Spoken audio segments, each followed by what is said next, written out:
Jacques Bergier n'a pas besoin de longuement vous présenter à nos téléspectateurs.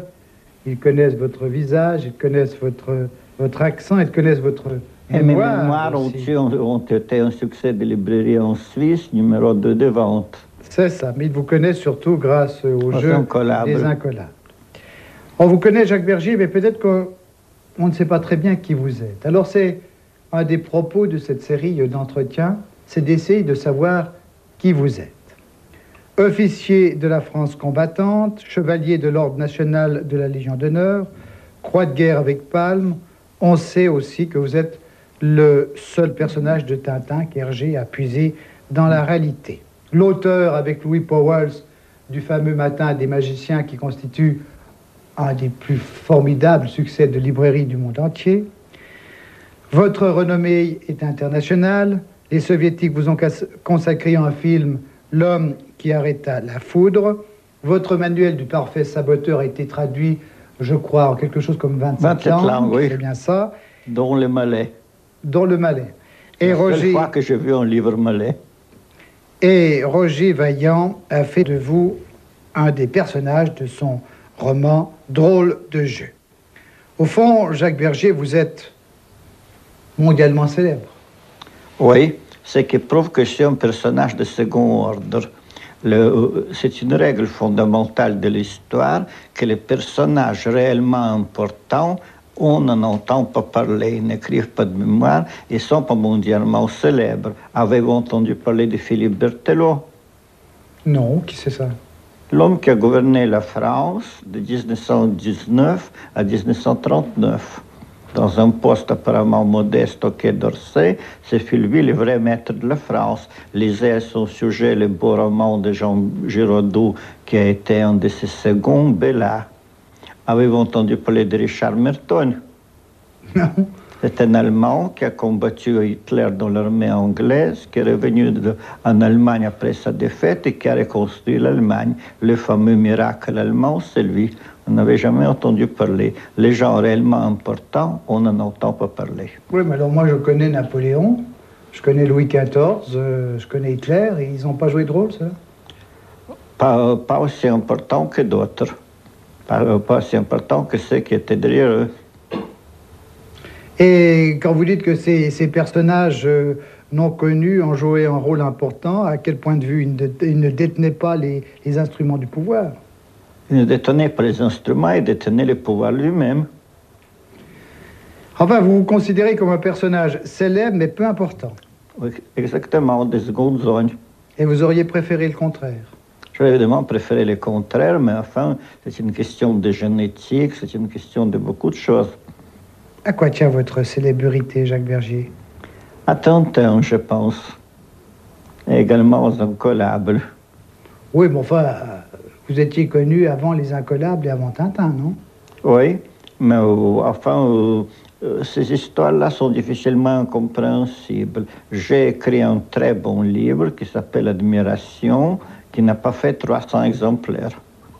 Et Le Matin des magiciens, qui est une compilation, enfin, comme il y en a des centaines, a fait 2 millions d'exemplaires, dont 400 000 en Union soviétique seulement. Allez donc comprendre. C'est donc à Odessa que vous êtes né en 1912. Votre père était épicier en gros. C'est ça. Est-ce que vous avez des souvenirs de cette époque, de votre première enfance? Oui, notamment l'énorme déception vers 1919 où nous devions partir directement pour la France et eu la révolte de la mer Noire. Aucun navire n'est plus parti vers la France. On a rejoint la France, mais 5 ans plus tard. Mais comment était votre existence à Odessa?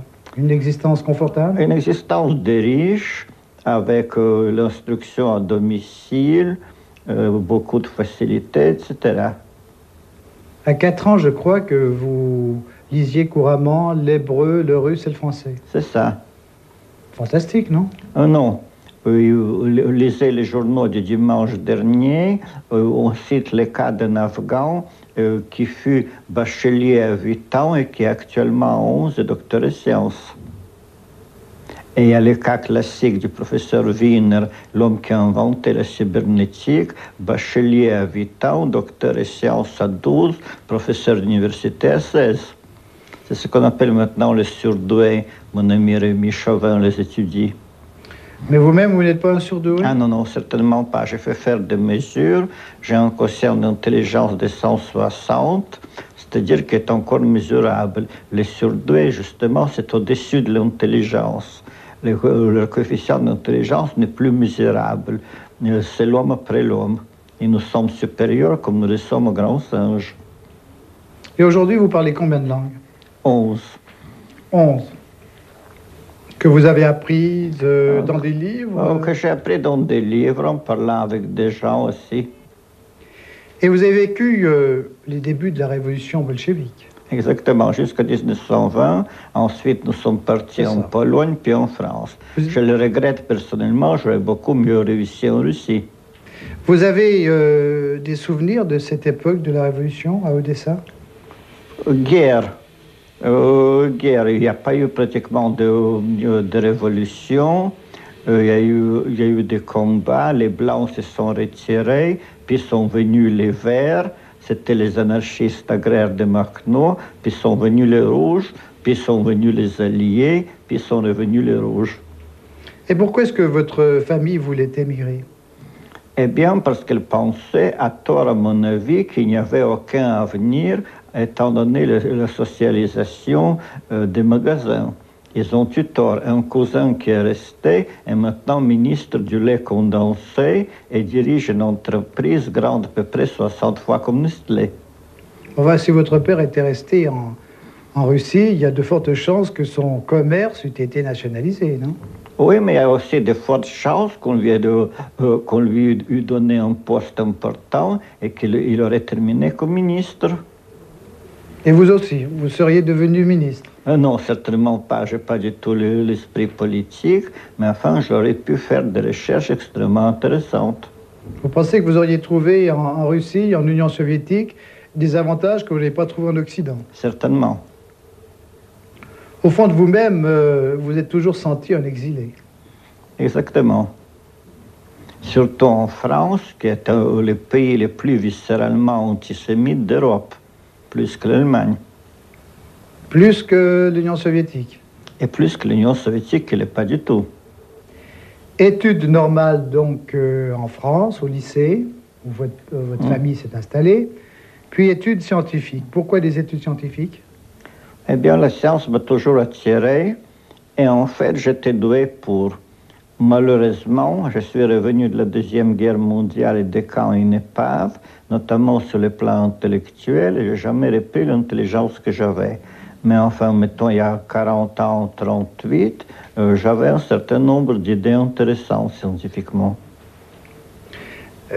Cette tournure scientifique est une tradition de famille ou pas? Non.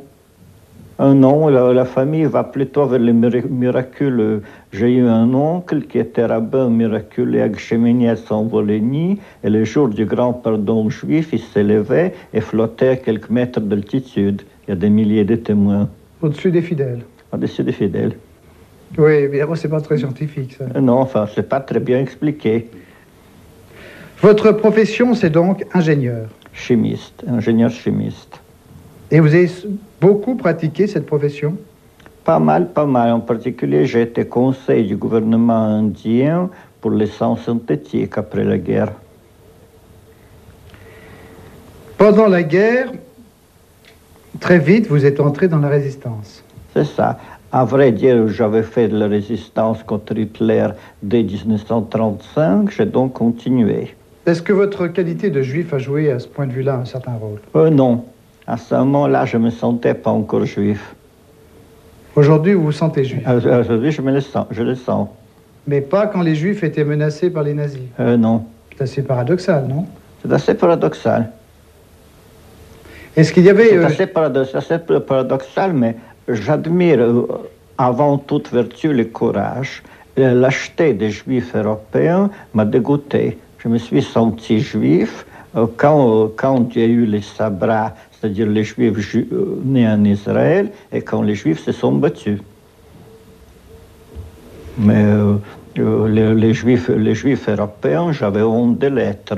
Les gens qui venaient eux-mêmes se présenter au commissariat de police nazi ou français en portant ses valises et en s'excusant, non. En tout cas, vous vous êtes battu. Ah, je me suis battu. Vous avez eu peur? Très peur. Très peur. Ça m'a d'ailleurs étonné parce que j'aurais pensé qu'il peut y avoir deux choses. Soit l'effondrement nerveux total et puis c'est fini, soit alors on devient courageux. Eh bien, ni l'un ni l'autre. J'ai continué à avoir tout assez peur jusqu'au dernier jour. Et alors j'ai eu là-dessus une curieuse remarque de Gagarine. Je l'avais invité à Paris. Et à la fin du déjeuner, je lui ai dit, maintenant on va visiter la Tour Eiffel. Et Gagarine m'a dit, est-ce que ce n'est pas dangereux? C'est la même chose. Cet homme également avait constamment peur. C'est qu'il n'a pas empêché de se tuer un avion en détournant la chute de l'avion pour éviter un village habité. Nous aurons l'occasion de reparler de votre action dans la résistance française. Pour l'instant, j'aimerais simplement signaler qu'au terme de ce combat, vous avez été arrêté par la Gestapo. Torturé. Je suis un recordman de la torture, 50 séances de pire genre. C'est un record. C'est un record, je crois. Enfin, un record parmi ceux qui sont restés vivants. Nous ne savons pas ce qu'ils ont fait exactement Jean Moulin, mais enfin, c'est un record parmi les gens qui sont restés vivants. Et vous avez tenu le coup? J'ai tenu le coup. Par quel miracle? Une question de volonté? Je m'étais entraîné avant. Et j'y avais réfléchi. Entraîné à quoi? À la torture? Pas à la torture, mais à l'idée que j'allais être certainement torturé. Vous avez connu l'enfer, je parlais là du camp de Neue-Breme, oui, puis de celui de Mauthausen. C'est ça, Neue-Breme était d'ailleurs nettement pur. Est-ce que cette expérience concentrationnaire vous a, d'une manière ou d'une autre, marqué dans votre psychisme? Elle m'a marqué en ce sens que j'ai été très hautement honoré. Des hommes réellement remarquables, des hommes qui ont fait l'histoire, des hommes qui sont un exemple de toutes les vertus comme Franz Dalem ou Octave Rabaté, eh bien, au camp, ils m'ont traité en égal, ils m'ont serré la main, ils m'ont tutoyé. Ça ne m'était jamais arrivé, c'est une expérience. Oui, mais enfin, c'est une expérience dont on peut se passer, non? On peut évidemment se passer, mais elle marque tout de même. Je n'aurais jamais pu approcher des hommes de cette valeur normalement. Ça a des vertus, les camps de concentration? Ah oui, certainement. Il n'en reste pas moins que ce fut particulièrement traumatisant, non? Je pense pas avoir été traumatisé. J'ai été physiquement transformé en épave et en un sang, je le suis encore, mais autrement, je n'ai pas été spécialement traumatisé. Vous avez d'ailleurs joué un rôle de leader dans le camp de Mauthausen. Oui, parce qu'il s'est trouvé que l'organisation de résistance à Mauthausen avait été montée par les services secrets russes, l'NKVD, et que je connaissais parfaitement les Russes et que j'avais eu des contacts avec eux avant. Ça a été très utile. Et quelle a été votre action plus particulièrement? 3 sortes d'actions. Premièrement, sauver des gens chaque fois que c'était possible. Ça tenait une expérience traumatisante. Être réveillé la nuit, être appelé par le chef de bloc qui est résistant et s'entendre dire « Jacques, il y a un convoi de 1028 Français, tu peux en sauver 50, donne-moi tout de suite les noms. » Eh bien, ça, c'est une expérience qui n'est pas spécialement plaisante. C'est réellement usurper la prérogative de Dieu que de désigner ainsi les vivants parmi ceux qui vont mourir. J'ai fait pour le mieux, mais je pense que quelque part, pas sur cette terre, j'en rendrai compte, certainement. C'est vous qui, dans la nuit du 2 au 3 février 1945, avez, je crois, autorisé l'insurrection de Mauthausen. C'est exact. Et 45 déportés sur 1500 parvinrent à s'enfuir. Oui, ça a réellement ébranlé les systèmes concentrationnaires. Nous avons eu par la suite le rapport que le Führer du camp Sirai s'adressait à Himmler et Hitler lui-même. Il était affolé. Pour la première fois, dans les systèmes concentrationnaires, ont répliqué. Oui, mais c'était aussi la fin du Troisième Reich, hein? Oh, février 1945. Oui, mais enfin, tout de même, ils n'y croyaient pas à la fin, eux. Mais ça, 45 déportés sur 1500, cela représente quand même beaucoup de cadavres, non? Oui, mais ça en valait la peine. Mourir pour mourir, ils ont tué des SS, ils ont fait évader des camarades et surtout, ils ont porté au système concentrationnaire un coup très dur. Alors nous voici au moment de l'armistice et l'après-guerre. Depuis lors, vous avez, Jacques Bergier, assumé beaucoup de fonctions, assumé beaucoup de professions. Vous avez été ingénieur, écrivain, juge au tribunal militaire. Juge au tribunal militaire. Oui. Agent secret. Oui. Journaliste. Exactement. La liste est complète. La liste n'est pas complète, mais enfin, ce sont les principales. Et de toutes ces professions, laquelle avez-vous préférée? Juge au tribunal militaire. C'est tout de même très intéressant. Pourquoi? Parce qu'on voit les dessous des choses et on voit des choses bien étranges, bien intéressantes. Vous me surprenez, là. Vous trouvez ça plus intéressant que le métier d'agent secret ou d'écrivain? Oui, certainement. C'est plus unique, c'est plus intéressant. Et malgré toutes ces activités, malgré tous les succès que vous avez rencontrés au cours de votre carrière, dites-vous, vous êtes toujours senti également pauvre? Exactement. Je ne suis pas organisé pour gagner de l'argent. Georges Clemenceau avait dit qu'il y a deux variétés des juifs, les juifs spéculateurs et les juifs spéculatifs. Moi, c'est la variété juif spéculatif. Et pour vous, l'argent, c'est important? Il faut en avoir un strict minimum, sinon on a des humiliations. Est-ce que le fait d'être juif a représenté pour vous un élément important de votre comportement, de votre vie? Certainement. Certainement. C'est d'une part une discipline et d'autre part une introduction au côté mystérieux de l'univers qui est intéressante. Parce que le peuple juif, c'est un mystère. Nous les trouvons, la Bible nous en parle en Égypte, complètement dégénérés, esclaves. Ce qui s'est passé avant, on n'en a pas le moindre idée. Et, finalement, il n'y a aucune explication pour le moment. Il y a des rapports avec le celtisme, il y a des rapports avec le Tibet, mais c'est très curieux. Vous êtes pratiquant? Je suis pratiquant. Pas entièrement, parce que c'est très compliqué, surtout dans une vie civilisée, mais je suis pratiquant. Mais comment est-ce que vous combinez ceci avec ce que vous me disiez tout à l'heure de l'Union soviétique, pour vous une sorte de paradis, alors que vous le savez fort bien, en Union soviétique, les Juifs connaissent une forme de persécution. Pas les Juifs. Les Juifs qui sont au service du service de renseignement américain, la CIA ou de l'intelligence service, ont des ennuis, ce qui est parfaitement naturel. Nous-mêmes en France, nous venons d'arrêter un agent du KGB, c'est tout à fait naturel. Les autres, pas. Sur votre carte de visite, à une époque, vous annonciez Jacques Bergier, amateur d'insolites et scribe de miracles. Oui, c'est une citation de l'écrivain français Maurice Renard. Ce sont les premières lignes du merveilleux livre Les Périls bleus. Et c'est évidemment une définition, mais je vais en refaire d'autres cette année sur lesquelles je mettrai premier des justes, une nouvelle série. Pourquoi? Parce que je pense que la première série des justes, comme l'a montré Schwarzbart dans son livre, ne valait rien, a été exterminé. C'était le dernier des justes, là. Exactement, il était le dernier de la première série. Moi, je vais mettre sur ma carte premier des justes, nouvelle série, série numéro 2. Alors, qu'est-ce qu'il y aura de différent par rapport au dernier des justes? Eh bien, les derniers des justes n'étaient pas équipés pour survivre, moi, si. En quoi est-ce que vous êtes équipé? Je me le demande.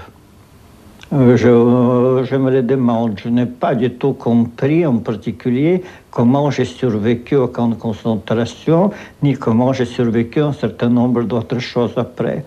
Je ne sais pas, vous savez, La capacité de survivre, c'est ce qu'on appelle le coefficient G de Spemann, du nom du psychologue américain qui l'a trouvé. On la mesure, on ne la comprend pas. Mais comment est-ce que vous combinez votre rigueur scientifique, votre goût de la science, et en même temps votre goût des mystères, de l'insolite, des miracles? Il y a peu de choses aussi peu scientifiques qu'un miracle. Hein? Non. La science n'étudie en fait que les miracles. Souvent, elle arrive à les expliquer, d'autres fois, elle n'arrive pas à les expliquer. Il y en a un, par exemple, qui est très frappant et très simple, c'est la nuit qui tombe. Vous avez certainement vu la nuit tomber, ça arrive tous les soirs. Seulement, théoriquement, étant donné le nombre d'étoiles dans l'univers, la nuit devrait être 6000 fois environ plus lumineuse qu'elle ne l'est. C'est ce qu'on appelle le paradoxe d'Auberg. On a voulu le résoudre par l'univers en expansion, mais finalement il n'y a pas d'univers en expansion, ce qui fait que nous ne savons pas pourquoi la nuit tombe. Et alors votre ambition, au fond, c'est d'arriver à expliquer l'insolite, le mystère, par des lois scientifiques. Exactement. Je sais que je n'y arriverai pas totalement, mais je peux peut-être y contribuer à un certain nombre de choses. Par exemple, vous avez déjà obtenu des succès, là? Non. Pour le moment, rien, mais enfin, ça peut venir. Et vous pensez à quoi plus particulièrement? Je pense à l'analyse des signaux venant de l'extérieur. Il y a une théorie soviétique très intéressante disant que les signaux qui viennent du dehors, nous les voyons, mais nous n'avons pas compris que ce sont des signaux. Ce seraient les aurores australes et boréales qui sont provoquées par un rayonnement extérieur dirigé électroniquement sur la Terre. Je viens de travailler la question. Je pense avoir obtenu quelques idées pouvant conduire au déchiffrement des aurores australes et boréales. Et j'ai même été invité à aller à Novosibirsk pour étudier la question avec l'Académie des sciences sibériennes. On ne m'a pas demandé si j'étais juif. Et on vous a invité? On m'a invité. Vous irez? Question de santé. Si je me sens assez bien, j'irai. Et on ne m'a pas demandé si j'étais juif. Apparemment, quand on étudie des phénomènes galactiques, ce n'est pas tellement important. Quand vous pensez à votre vie abondamment remplie, pleine de péripéties, d'aventures dangereuses, y a-t-il quelque chose que, dans toute cette carrière, vous regrettez? Oui, remarquez que c'est un regret purement platonique parce que ça n'aurait certainement pas été possible, mais j'aurais voulu jeter la bombe atomique sur le Japon. Les camps japonais ont été pires que les camps allemands, nettement pires. Si je vous racontais ce qu'ils étaient, ça vous empêcherait de dormir pendant un mois. Et la bombe atomique a sauvé 3 millions de malheureux, et j'aurais bien voulu la jeter sur le Japon. Mais enfin, comme je n'étais pas officier américain, je n'ai pas pu le faire, le regret est purement platonique. Et vous pensez que la bombe atomique ainsi jetée était justifiée par l'existence des camps de concentration? Certainement, par deux choses. D'abord, les ignobles brutalités des camps japonais et le fait qu'il n'y a pas eu un résistant japonais, il n'y a pas eu un protestateur japonais. Rien.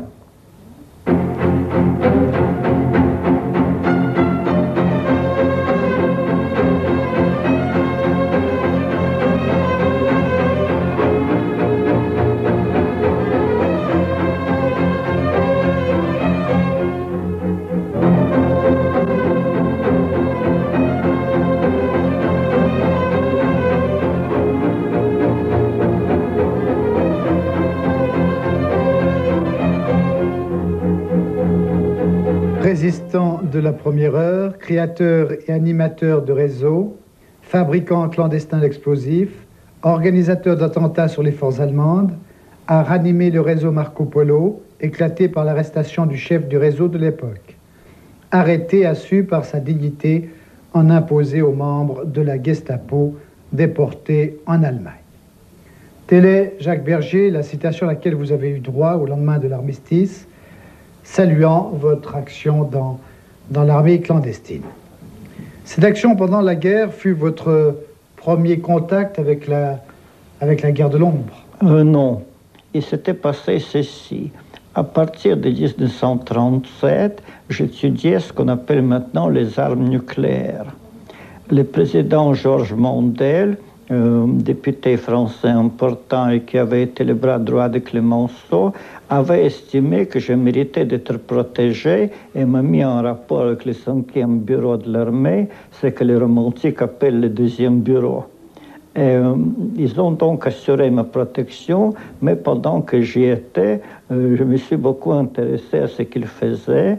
J'ai conservé des contacts utiles pendant la guerre, et après la guerre, j'ai organisé la DGR, qui est devenue et qui reste actuellement les SDCE, qui est l'organe français d'espionnage extérieur. C'est ça, nous en parlerons tout à l'heure.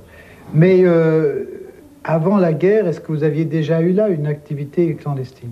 Oui, enfin clandestine, non, puisque le 5e bureau était un organe officiel et que j'allais les voir au ministère de la guerre rue Saint-Dominique. On ne peut pas dire que ça a été une activité clandestine, mais enfin, je me suis occupé de services secrets. Par exemple? Par exemple, j'avais fait sur mon initiative l'opération Signe de la Croix.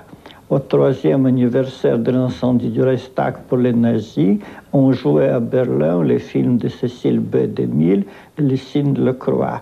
Et des prospectus ont été distribués devant ces films. Les gens les ont ouverts et ont lu ceci.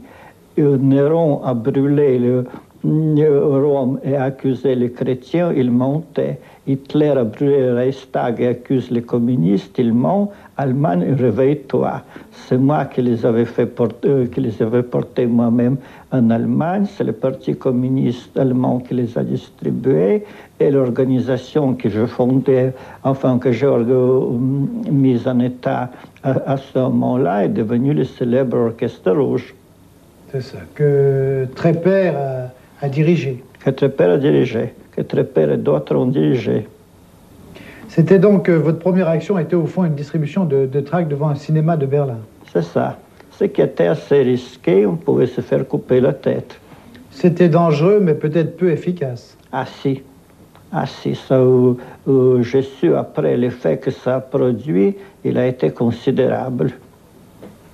Quel effet? Eh bien, sur Hitler lui-même, sur le public, sur la résistance en Allemagne, il a été considérable. Vous croyez qu'il suffit d'un tract pour ébranler un régime aussi solide que le régime nazi? Non, mais les tyrans craignent le ridicule plutôt qu'autre chose. L'humour est une arme. Exactement. Au début de la guerre, vous avez commencé par fabriquer des bombes. Au début de la guerre, Fabien, qui est depuis à une station de métro et une place, Fabien et moi, nous avons donc commencé à Toulouse une action avec des moyens pratiquement nuls, c'est-à-dire que nous postions sur le passage à des coins actifs de la ville et que nous hurlions « Vif Bédin, ni beurre ni canon ». Ensuite, nous avons mis des stencils, ni beurre ni canon, et finalement, quand Pétain est venu à Toulouse, nous avons jeté dans sa voiture du haut du toit du cinéma de Capitole 2 volumes reliés du Capital qui lui sont retombés sur le crâne et 5 kilos de tracts d'adhésion au Parti communiste. On faisait ce qu'on pouvait. Puis ensuite, alors là, vous avez passé aux bombes. Ensuite, je suis passé aux bombes incendiaires. Ça, c'était plus sanglant, non? C'était pas spécialement sanglant parce que je visais surtout du papier. On a dit que j'ai empêché environ 200 000 jeunes d'être déportés. C'est exagéré, je pense, mais j'ai bien dû en sauver la moitié, c'est-à-dire 100 000. En détruisant les archives. Et le réseau Marco Polo. Alors, de quoi s'agissait-il? Eh bien, le réseau Marco Polo a été créé par le commandant Pierre Sotteville, venu de Londres, envoyé par le général de Gaulle, et il m'a tiré une épine du pied. J'avais monté moi-même une organisation, seulement les membres de cette organisation aurait beaucoup préféré envoyer les renseignements à un service français plutôt que comme je le faisais à l'intelligence service. De sorte que le commandant Sonneville a été le bienvenu. J'ai passé tous mes informateurs au réseau Marco Polo et nous avons réussi un certain nombre de très bonnes choses, dont la distribution de la base allemande de Peenemünde dans la Baltique. Churchill explique sur 3 pages de ses mémoires que c'est ça qui a rendu possible le débarquement du 6 juin 1944. C'est ça, c'est grâce à vous que dans la nuit du 17 au 18 Juillet, c'est bien ça, 1943, fut bombardée la base de Peenemünde, qui était la base de recherche et de fabrication des fusées allemandes V2. Comment il était possible à un moment donné de déterminer que ces V2 étaient fabriqués à... Eh bien, il y a eu au commencement, ce qui est rare dans les services secrets, une déduction logique de ma part. J'avais appris que les Allemands avaient augmenté prodigieusement leur production d'air liquide, notamment qu'en France, le traître Georges Claude, qui dirigeait les usines de l'air liquide, avait envoyé de très grandes installations pour en faire. Bon. Il n'y a pas tellement d'applications de l'air liquide. La première qui vient à l'esprit, c'était de congeler la Manche pour pouvoir passer directement, ce qui n'était pas une absurdité du tout. Mais il y en avait d'autres. Une autre application, c'était celle des grandes fusées. Alors j'ai donc envoyé un certain nombre d'agents sur la question. J'avais à ce moment-là un réseau qui couvrait l'Europe de la Suède aux Baléares. Et j'ai fini assez rapidement pour repérer Peenemünde. Ensuite, la grande difficulté était de persuader les Alliés que ça existait. Ça a été très dur. Mais j'y suis tout de même arrivé et j'ai obtenu ce bombardement. Pourquoi c'était difficile de les persuader de l'existence de Peenemünde? Parce qu'ils ne croyaient absolument pas qu'une fusée puisse aller de Calais à Londres. Qui était au fond votre patron, là? Il n'y en avait pas. J'avais créé une organisation, je conservais la direction, j'avais pris comme canal de renseignement les Français avec le réseau Marco Polo, mais je n'ai jamais accepté d'ordre de qui que ce soit. Enfin, il vous fallait quand même un appui logistique, vous fallait de l'argent, qui vous le fournissait? L'intelligence service. Donc vous étiez plus ou moins lié aux Anglais? J'étais très lié aux Anglais, c'était eux qui me fournissaient des armes, c'est eux qui me fournissaient les postes de radio, c'est eux qui me fournissaient l'argent. Pour la petite histoire, j'ai organisé tout ça à Genève en 1942. Et avant de l'organiser, je suis allé trouver les services de contre-espionnage suisses et je leur ai expliqué jour par jour et minute par minute mon emploi de temps en précisant bien qu'il n'y avait là-dedans aucune activité anti-suisse et j'ai obtenu leur autorisation. Après quoi, j'ai vu les Anglais, mais pas avant. Sans ça, ça aurait été 20 ans de forteresse, car les services de contre-espionnage suisses sont très efficaces. Vous avez obtenu l'autorisation de quoi? De pouvoir travailler en Suisse? Non, de pouvoir venir 2 fois en restant pas plus de 3 jours à chaque fois et en précisant mon emploi de temps jour par jour, minute par minute. Et pourquoi deviez-vous aller en Suisse? Eh bien, parce qu'il n'y avait pas de consulat anglais en France, figurez-vous. Au moment de la libération, vous n'avez pas tout de suite quitté le camp de Mauthausen? Oui, j'avais énormément de choses à faire. Mais c'était lié à votre action clandestine? Non. C'était simplement lié au fait qu'étant, si vous voulez, le père moral des Européens occidentaux à Mauthausen, beaucoup d'eux, avant de mourir, voulaient que je transmette un certain nombre de messages et qu'il fallait le temps pour recueillir ces messages. Et de ce réseau que vous aviez créé ou auquel vous aviez participé à Mauthausen, est-ce qu'il en est resté quelque chose après coup? Ah oui, il me restait de très bonnes relations et un certain prestige dans les pays de l'Est. Trop, je pense, en ce sens qu'ils ont fait sur moi un film qui dure 4 heures, ce qui est le seul cas d'un film de cette dimension sur un don communiste. J'entends lorsque je parle de survivance de ce réseau, je pense à une action qui se serait poursuivie. Non, puisque nous étions libérés, nous n'avions donc pas d'autre but. Maintenant, les contacts divers que s'ajoutant à mes contacts en Europe ont été très utiles lorsque j'ai fondé le DGR. C'est ça. Alors nous, c'était en 1945, n'est-ce pas? C'était en 1945. Oui. Le DGR a eu tout de suite justement une mauvaise réputation, car quelqu'un a interprété ces sigles comme désir général d'évincer les réseaux. Alors que cela signifiait, c'était en fait le service secret d'espionnage. Oui, c'était Direction générale des études et des recherches, c'était le service d'espionnage extérieur. Et c'est à vous que cette tâche a été confiée? C'est à moi que cette tâche a été confiée. Enfin, ce n'est pas trop mauvais comme résultat. J'ai surtout cherché à enseigner la règle fondamentale de tout travail secret, qui est ne jamais travailler avec les Américains. Pourquoi? Parce qu'on a les pires embêtements. Ce sont des grands enfants et on ne peut avoir avec eux que les embêtements les plus épouvantables. J'ai essayé d'enseigner un certain nombre d'autres règles et au fond, on a un système qui n'est pas trop mauvais. Et c'est le général de Gaulle qui vous avait confié cette mission? Directement. Et vous êtes resté là combien de temps? Je suis resté là jusqu'à 50 à peu près. Et pourquoi vous avez quitté? Parce que le travail était fait. Vous prétendez avoir empêché la France de basculer dans le camp communiste en 1946. C'est exact. À ce moment-là, les Russes ne voulaient pas donner des armes aux communistes, les Américains ne voulaient pas donner des armes, aux Français de droite.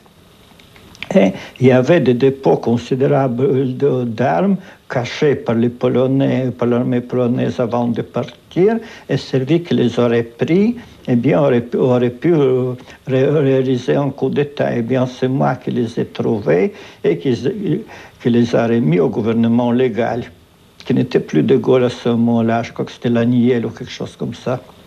Et vous, personnellement, cela vous aurait gêné que la France devienne communiste? Ça ne m'aurait pas gêné, seulement il ne serait pas devenu communiste. Il y aurait eu une guerre atomique immédiatement et les Américains l'auraient atomisé totalement. Jacques Berger, vous dites beaucoup de mal des Américains, mais vous avez eu vous-même un matricule OSS. Exactement. Vous avez donc été un peu agent américain? Certainement.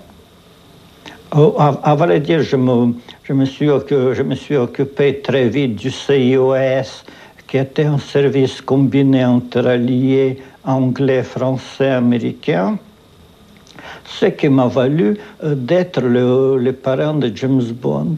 Un des officiers qui travaillait pour moi était un major anglais de marine, le commandant Ian Fleming. Et il avait un tel fond d'histoire que je lui ai dit, Ian, vous devriez écrire non pas vos mémoires, tout le monde va écrire ses mémoires, écrivez des romans contemporains. C'est ce qu'il a fait, ce qui fait que je suis le parrain de James Bond. Est-ce que vous avez gardé des contacts avec l'organisation qui a succédé à l'OSS, c'est-à-dire avec la CIA? Oui, mais il est impossible de travailler avec eux, et même sur le plan de simples contacts, on risque d'avoir les pires ennuis. Pourquoi? Parce que ce sont des enfants absolument ignorants des services secrets, travaillant extrêmement mal et faisant des gaffes absolument épouvantables. Et vous ne leur avez pas là donné quelques bonnes leçons? Ça n'a servi à rien. Au fond, l'activité d'agent secret a toujours exercé sur vous un attrait particulier. Pas spécialement, mais enfin tout de même, disons, je suis très myope, très maladroit de mes mains, dans un maquis où chez les partisans je n'aurais pas fait long feu. Là, j'ai tout de même réussi à pas mal nuire à Hitler. Et après coup, à qui? Après coup, Je ne sais pas trop à qui l'activité des services secrets français tourne un peu en rond. Mais enfin, il n'est pas inutile que la France ait un service secret. La difficulté, c'est que autant De Gaulle avait compris, autant son successeur Pompidou croyait que c'était un jeu de gendarmes et de voleurs et ne nous prenait pas au sérieux. Alors que le général De Gaulle prenait au sérieux les services secrets. Oui. Et aujourd'hui, vous avez rompu tout lien avec les services secrets? Non, je continue à donner quelques conseils quand c'est utile. Ils viennent vous solliciter? Non, j'ai des réunions périodiques. Vous faites partie d'une sorte de brain trust? Oh, brain trust, c'est beaucoup dire vu que je suis seul, mais enfin, j'ai des réunions périodiques. Et puis, il m'arrive tout de même assez souvent d'avoir des renseignements utiles. Par quel biais est-ce que vous pouvez avoir des renseignements? Simplement en lisant. Ça suffit? Ça ne suffit pas, mais si vous voulez, on a des bouts de pistes, des commencements de pistes en lisant, et ensuite, il faut évidemment continuer.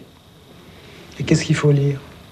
Les journaux quotidiens, simplement. Est-ce que les services secrets sont aujourd'hui plus puissants ou moins puissants? Plus puissants. Ils sont en train de plus en plus de se substituer au gouvernement.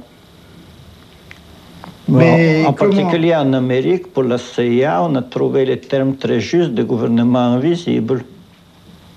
Quelles sont leurs armes? Par quel chemin parviennent-ils ainsi à acquérir une puissance supragouvernementale? Parce que le savoir, c'est le pouvoir.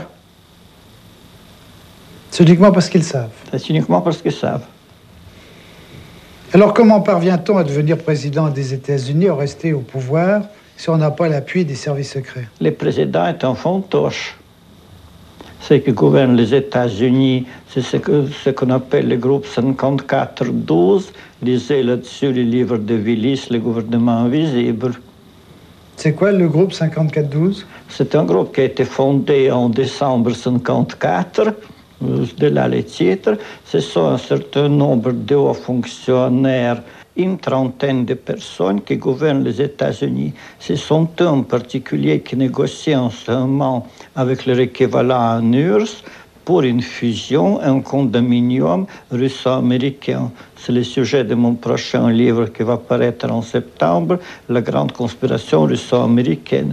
Le condominium russo-américain va être la première unité politique s'étendant au-delà de la planète Terre dans le système solaire. C'est-à-dire? C'est-à-dire qu'il aura des satellites dans le système solaire produisant l'énergie et la fournissant gratuitement sur Terre. Il aura dans le système solaire des sources de matières premières. Ce sera, disons, le premier empire, je ne dirais pas interplanétaire parce que ça n'ira pas jusqu'aux planètes, mais le premier empire se basant sur le système solaire et la première unité politique sortant des frontières terrestres. En juillet dernier, juillet 77, un avion Galaxy C5, c'est le plus grand avion du monde, s'est posé à Moscou. Alors, il a porté une machine à produire l'énergie thermonucléaire qui a été construite par les Américains, qui étaient les plus avancés du monde. Et qu'est-ce qu'on a fait? On l'a envoyé immédiatement aux Russes pour qu'ils puissent copier. Mais dis donc, c'est une vision d'un rapprochement russo-américain que rien à l'heure actuelle ne semble indiquer. Si, tout l'indique. La meilleure preuve, c'est que j'ai pu consacrer un livre épais. Il ne faut pas juger par ce que font des fantoches comme Carter ou Brezhnev. Il faut juger sur les faits vrais. Et le président Nixon, racontez-vous dans un de vos livres, s'appuyait sur une telle organisation secrète. Exactement. Ça a été le seul homme d'État que les Américains aient eu depuis Theodore Roosevelt, et c'est très dommage qu'il soit parti. Oui, remarquez que dans votre livre, L'espionnage politique, publié en 1973, vous êtes trompé. Vous permettez là que je vous cite, car vous écriviez que Nixon disposait d'une puissante organisation assurant son pouvoir, et vous concluiez « Et c'est pour cela que je ne crois pas à une démission de Nixon et encore moins à son élimination de la présidence. Oui, je me trompais. Il décrit dans ses mémoires qui viennent de paraître quels sont les scrupules qu'ils ont retenus.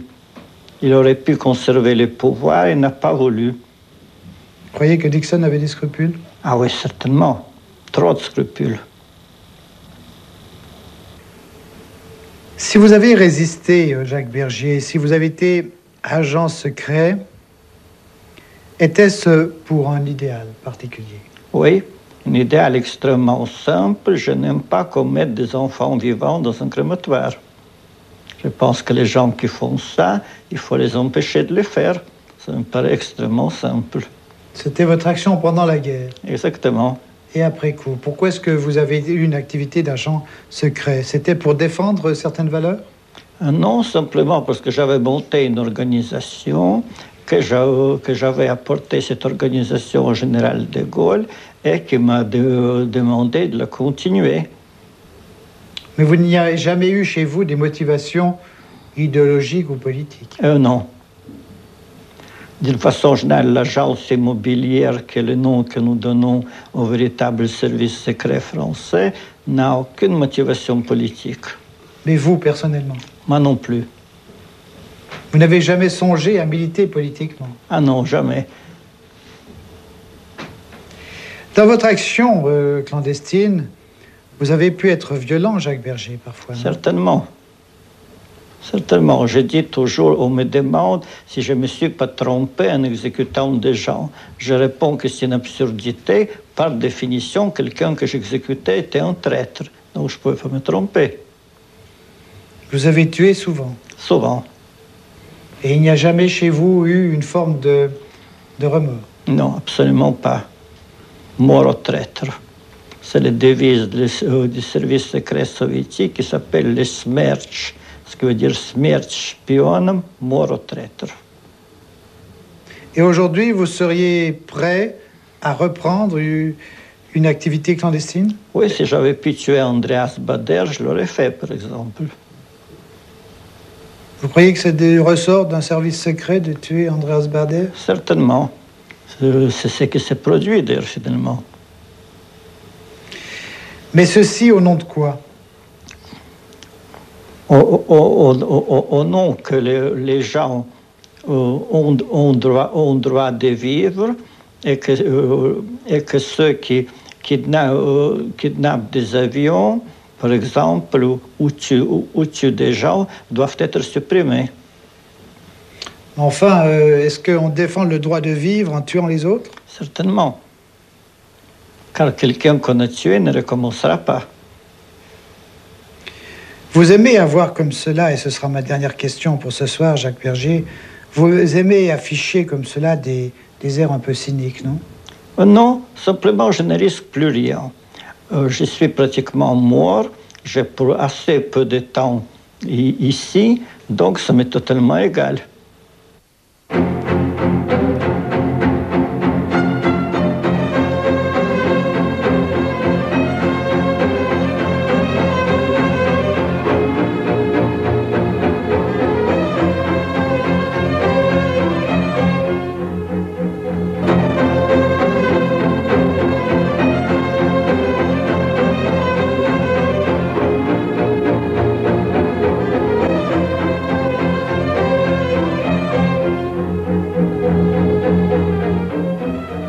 Jacques Bergier, les livres que vous avez écrits sont innombrables.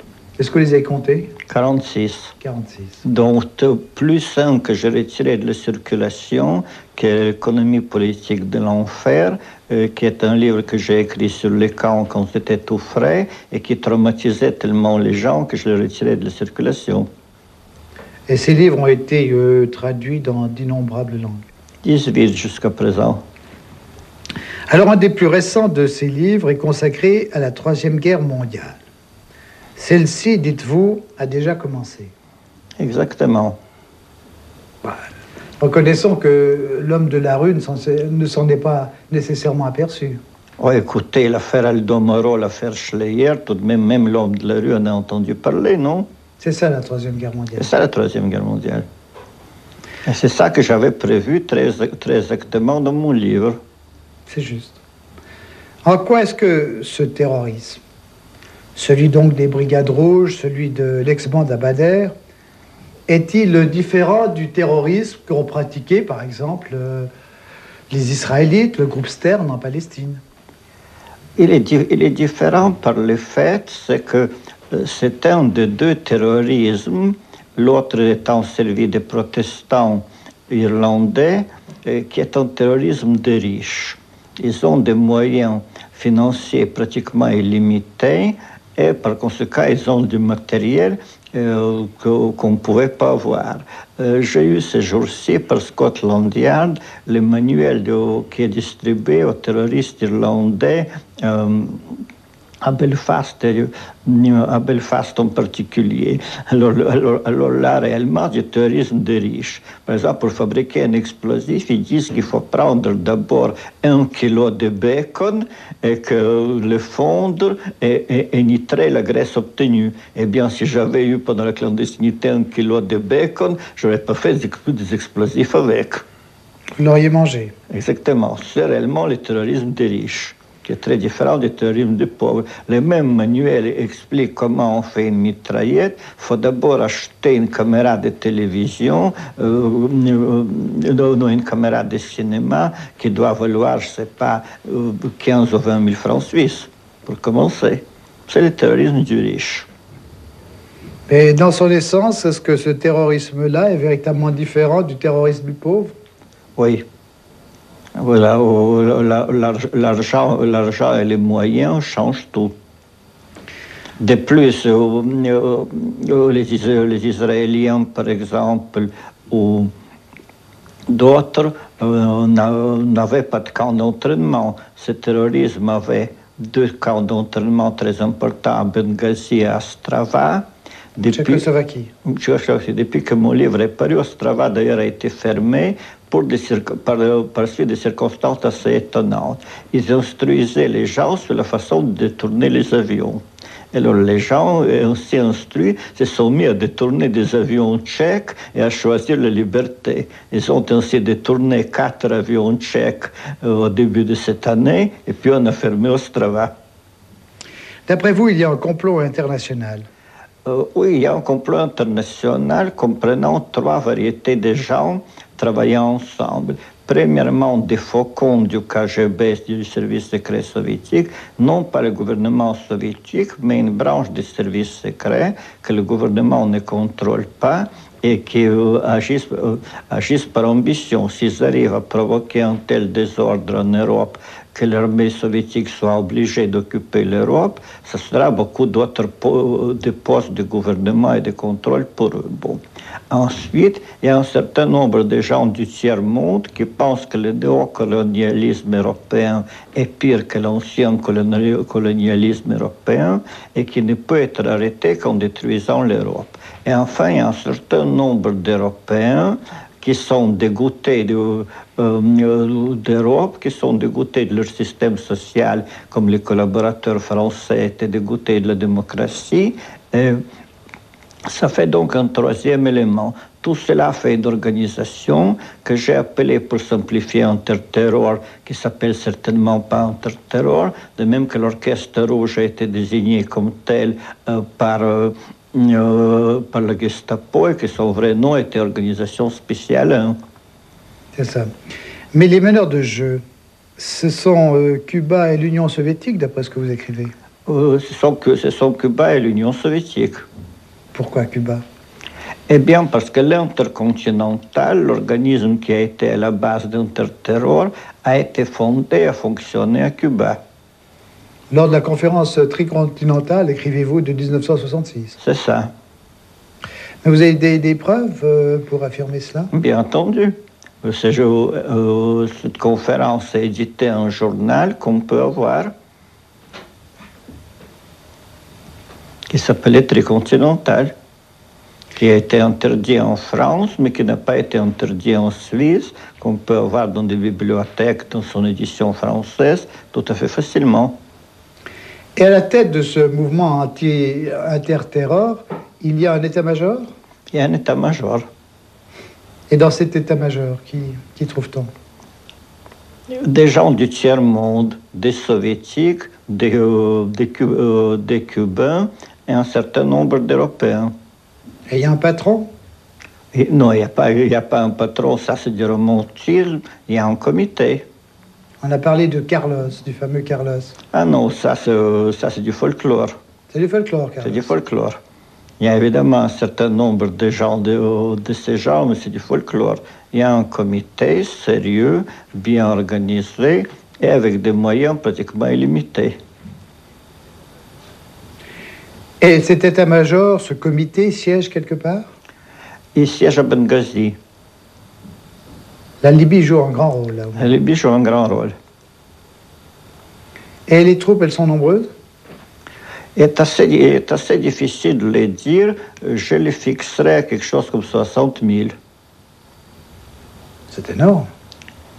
C'est pas tellement énorme quand on pense à la population du tiers-monde, au nombre de mécontents en Europe et à la population de l'Union soviétique et des pays socialistes. Mais enfin, tout de même... Et dans ces bases, on s'entraîne à quoi? À détourner des avions et puis... À détourner des avions, à poser des explosifs et surtout à préparer des révolutions. Ce mouvement interterror, Jacques Bergier, a une stratégie, j'imagine. Il a une stratégie dont le but général est de provoquer une telle dislocation en Europe que l'URSS et les pays socialistes ne puissent pas la tolérer et qu'ils soient obligés d'occuper. Pourquoi est-ce que l'URSS ne pourrait pas tolérer un déséquilibre, une certaine anarchie en Europe? Elle ne peut pas la tolérer parce que ça se propagerait chez elle.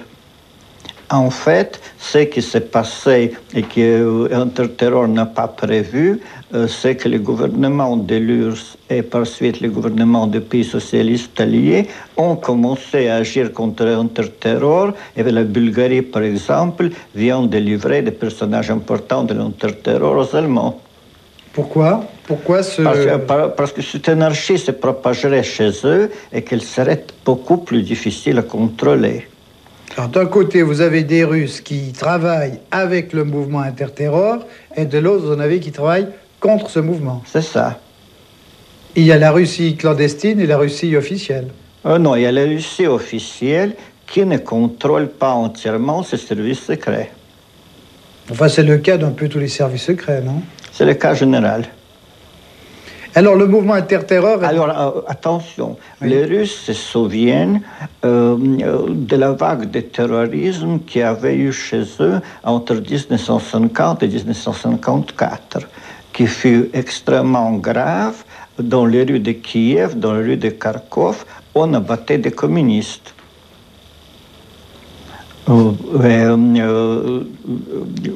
Ils pensent qu'un mouvement de ce genre, s'il se propageait chez eux, serait d'une gravité totale.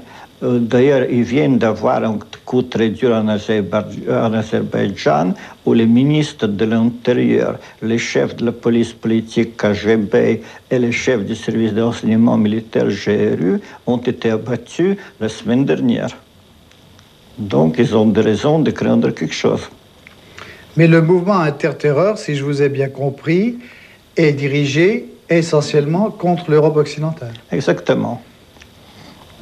Il est dirigé par des gens qui pensent que le néocolonialisme ne pourra être détruit qu'avec l'Europe occidentale et qu'elle est facile à détruire.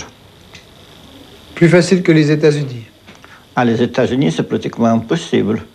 Oui, bon, enfin, tant que les États-Unis restent, ce qu'on appelle le néocolonialisme continuera de prospérer, non? En Amérique du Sud, mais pas en Afrique. Ils sont pratiquement inactifs. Si je vous ai également bien compris, Jacques Bergier, mai 68 participait de ce plan général de renversement de l'Occident. Exactement. Et ça a été un succès remarquable. C'était réellement très brillant. Un succès, vous trouvez? Ah oui, tout de même. Désorganiser en particulier un grand pays comme la France, eh bien, c'est tout de même très remarquable. Oui, mais enfin, c'était un feu de paille, ça n'a pas duré longtemps. Ça n'a pas duré longtemps, d'accord, mais enfin, ça aurait pu. C'est tout à fait remarquable. Il y aura d'autres choses de ce genre mieux organisées, mais enfin, c'est un succès remarquable. Et c'est réellement une nouvelle forme de guerre. La France a subi plus de dommages que pendant 8 jours d'une guerre normale, et ceci réellement avec tellement peu de moyens, c'est très remarquable. Enfin, ce qui est aussi remarquable, c'est qu'il y a eu pour une guerre très peu de monde pendant cette semaine-là. Très peu de morts pendant cette semaine-là. Oui, mais une guerre, ce ne sont pas nécessairement des morts. Enfin, la théorie que vous développez là ne correspond guère à toutes les publications qu'on a pu lire sur mai 68 qui parlaient plutôt d'un mouvement spontané.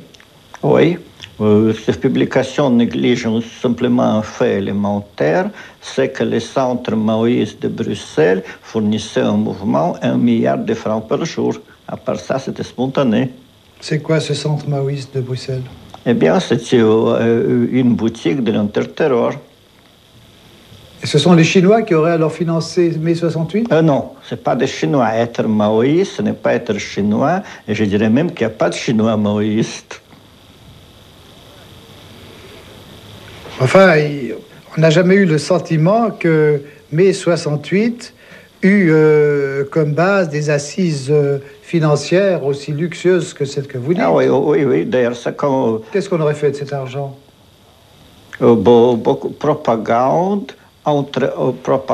entretien des gens, achat d'armes, organisation de cellules. Lisez là-dessus les livres récents de Raymond Marcelin. Et Cohn-Bendit, alors, ce serait comme ça un agent de l'interterror? C'est beaucoup dire un agent, disons, dans chaque opération de ce genre, on attire également des imbéciles. Est-ce qu'il n'y a pas, dans votre jugement sur mai 68, une réaction que j'appellerais anti-jeune, Jacques Bergier?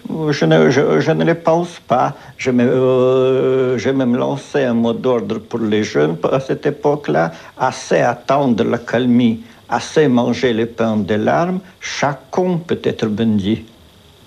Ah, c'est un jeu de mots. Il paraît tout de même curieux, quittant mai 68, qu'avec les moyens fantastiques que vous leur attribuez, les terroristes internationaux ne soient pas parvenus jusqu'ici à se doter de l'arme nucléaire. Ça viendra. Et vous fondez sur quoi, pour le dire? Sur des vols très nombreux de plutonium, des vols très nombreux également d'instrumentation nécessaire pour ce genre. On ne cesse de lire qu'il est facile de fabriquer une bombe atomique. Dès lors, on se demande pourquoi les terroristes n'en ont pas encore fabriqué. Ça viendra. Cela vous fait peur? Non, le monde ne finira pas pour ça, mais enfin... Est-ce que les gouvernements sont conscients de ce danger-là? Les gouvernements anglais, certainement. Les autres, je ne sais pas. Pourquoi le gouvernement anglais? Parce que j'ai eu l'occasion de parler avec les dirigeants antiterroristes anglais et qu'ils sont parfaitement au courant. Et il n'y a rien à faire là contre. On ne peut pas empêcher les mouvements terroristes? Si, il y a un moyen extrêmement simple, c'est qu'un terroriste mort ne terrorise plus. C'est ce qui a été fait en Tibet, ce qui a été fait à Mogadiscio, c'est ce qui sera fait un jour prochain à Benghazi, chose curieuse pour les Égyptiens. C'est votre prévision? Oui. Et une autre prévision que je veux vous dire, qui est assez comme traité de fou, c'est que l'Union sud-africaine va entreprendre une action maritime et aérienne contre Cuba et les liquider. Pourtant, ce n'est pas la porte à côté, hein, Cuba. Vous savez, c'est une puissance maritime importante. Ils ont une flotte, ils ont des sous-marins, ils ont l'arme atomique, ils ont une aviation de porte-avions et ainsi de suite. Ils le feront. Ça sera la guerre mondiale, non? Pas du tout. Pas du tout. Avec qui? on peut penser que l'Union soviétique ne laissera pas tomber Cuba. L'Union soviétique sera obligée de laisser tomber Cuba car elle ne peut pas utiliser sa flotte où il y a constamment des mutineries. Si elle envoie sa flotte au combat, ça va être la mutinerie générale. Donc elle n'a pas les moyens. Et puis elle ne va pas se risquer une guerre atomique qui serait pire pour elle que pour n'importe qui. Donc il ne se passera rien, Cuba sera écrasé, et il va y avoir des beaux meetings à Paris, à bas l'Union sud-africaine, vive Cuba, c'est tout. Je reviens au terrorisme, Jacques Bergier. Si je vous donne du plutonium, vous pouvez me fabriquer là une petite bombe atomique? Oui, même si on ne me donnait pas de plutonium. Je peux vous la fabriquer avec un condensateur électrique, de l'eau lourde et un certain nombre de matériels simples, sans plutonium. Donc il n'y a pas de raison que les terroristes, votre organisation terroriste internationale, aujourd'hui ne détienne déjà un arsenal nucléaire? C'est très probable. Quand on voit la facilité avec laquelle on vole du plutonium. Alors dites-vous, il faut écraser la base de Benghazi. Pour écraser la base de Benghazi, il faut abattre les terroristes quand on peut en trouver, et ceci est assez facile. Bref, il faut répondre au feu par le feu. Imaginons que, parce qu'il n'y a pas besoin de beaucoup de monde, qu'un groupe de terroristes menace de lâcher une ou deux bombes atomiques sur Paris. Un gouvernement est absolument impuissant devant un tel chantage. Non, pas du tout. Le gouvernement français dispose aussi de bombes atomiques et il peut riposter sur Benghazi, il peut riposter sur Tripoli, il peut riposter sur Cuba, il peut riposter sur beaucoup d'endroits. On raconte, Jacques Bergier, que vous êtes conseiller est-terrorisme d'un certain nombre de gouvernements, dont le gouvernement français, le gouvernement C'est du mélodrame, mais par exemple, l'association des anciens officiers de réserve suisses m'a demandé de faire une conférence là-dessus à leurs membres à Genève. Ce que je compte bien faire, et s'il y a pendant cette conférence des représentants du contre-espionnage suisse ou de la police suisse, ils seront les bienvenus et je répondrai à toutes leurs questions. Il y a dans votre livre sur la Troisième Guerre mondiale un nom qui revient fréquemment, celui du colonel George Steele ou Stiles. Stiles qui a écrit ce merveilleux livre « Les bombes n'ont pas de pitié » et qui est réellement alors le conseiller ex-terrorisme du gouvernement britannique. C'est un personnage important? Très. Et extraordinaire. Vous le connaissez? Je le connais bien. Il existe? Il existe. Tout ce qu'il y a de plus, vous pouvez lire son livre « Les bombes n'ont pas de pitié » qu'on peut trouver dans n'importe quelle librairie étrangère à Genève ou à Lausanne. Et il est spécialiste en terrorisme? Un spécialiste en terrorisme, il a mis à un moment donné à Belfast 13 heures à désamorcer une bombe qui devait faire sauter un important hôtel de Belfast et qui pouvait sauter d'une minute à l'autre. Alors, après quoi, il est rentré à Londres pour affaire. Il a eu un coup de téléphone du palais de Buckingham. La reine voulait le décorer, toute affaire cessante pour courage exceptionnel.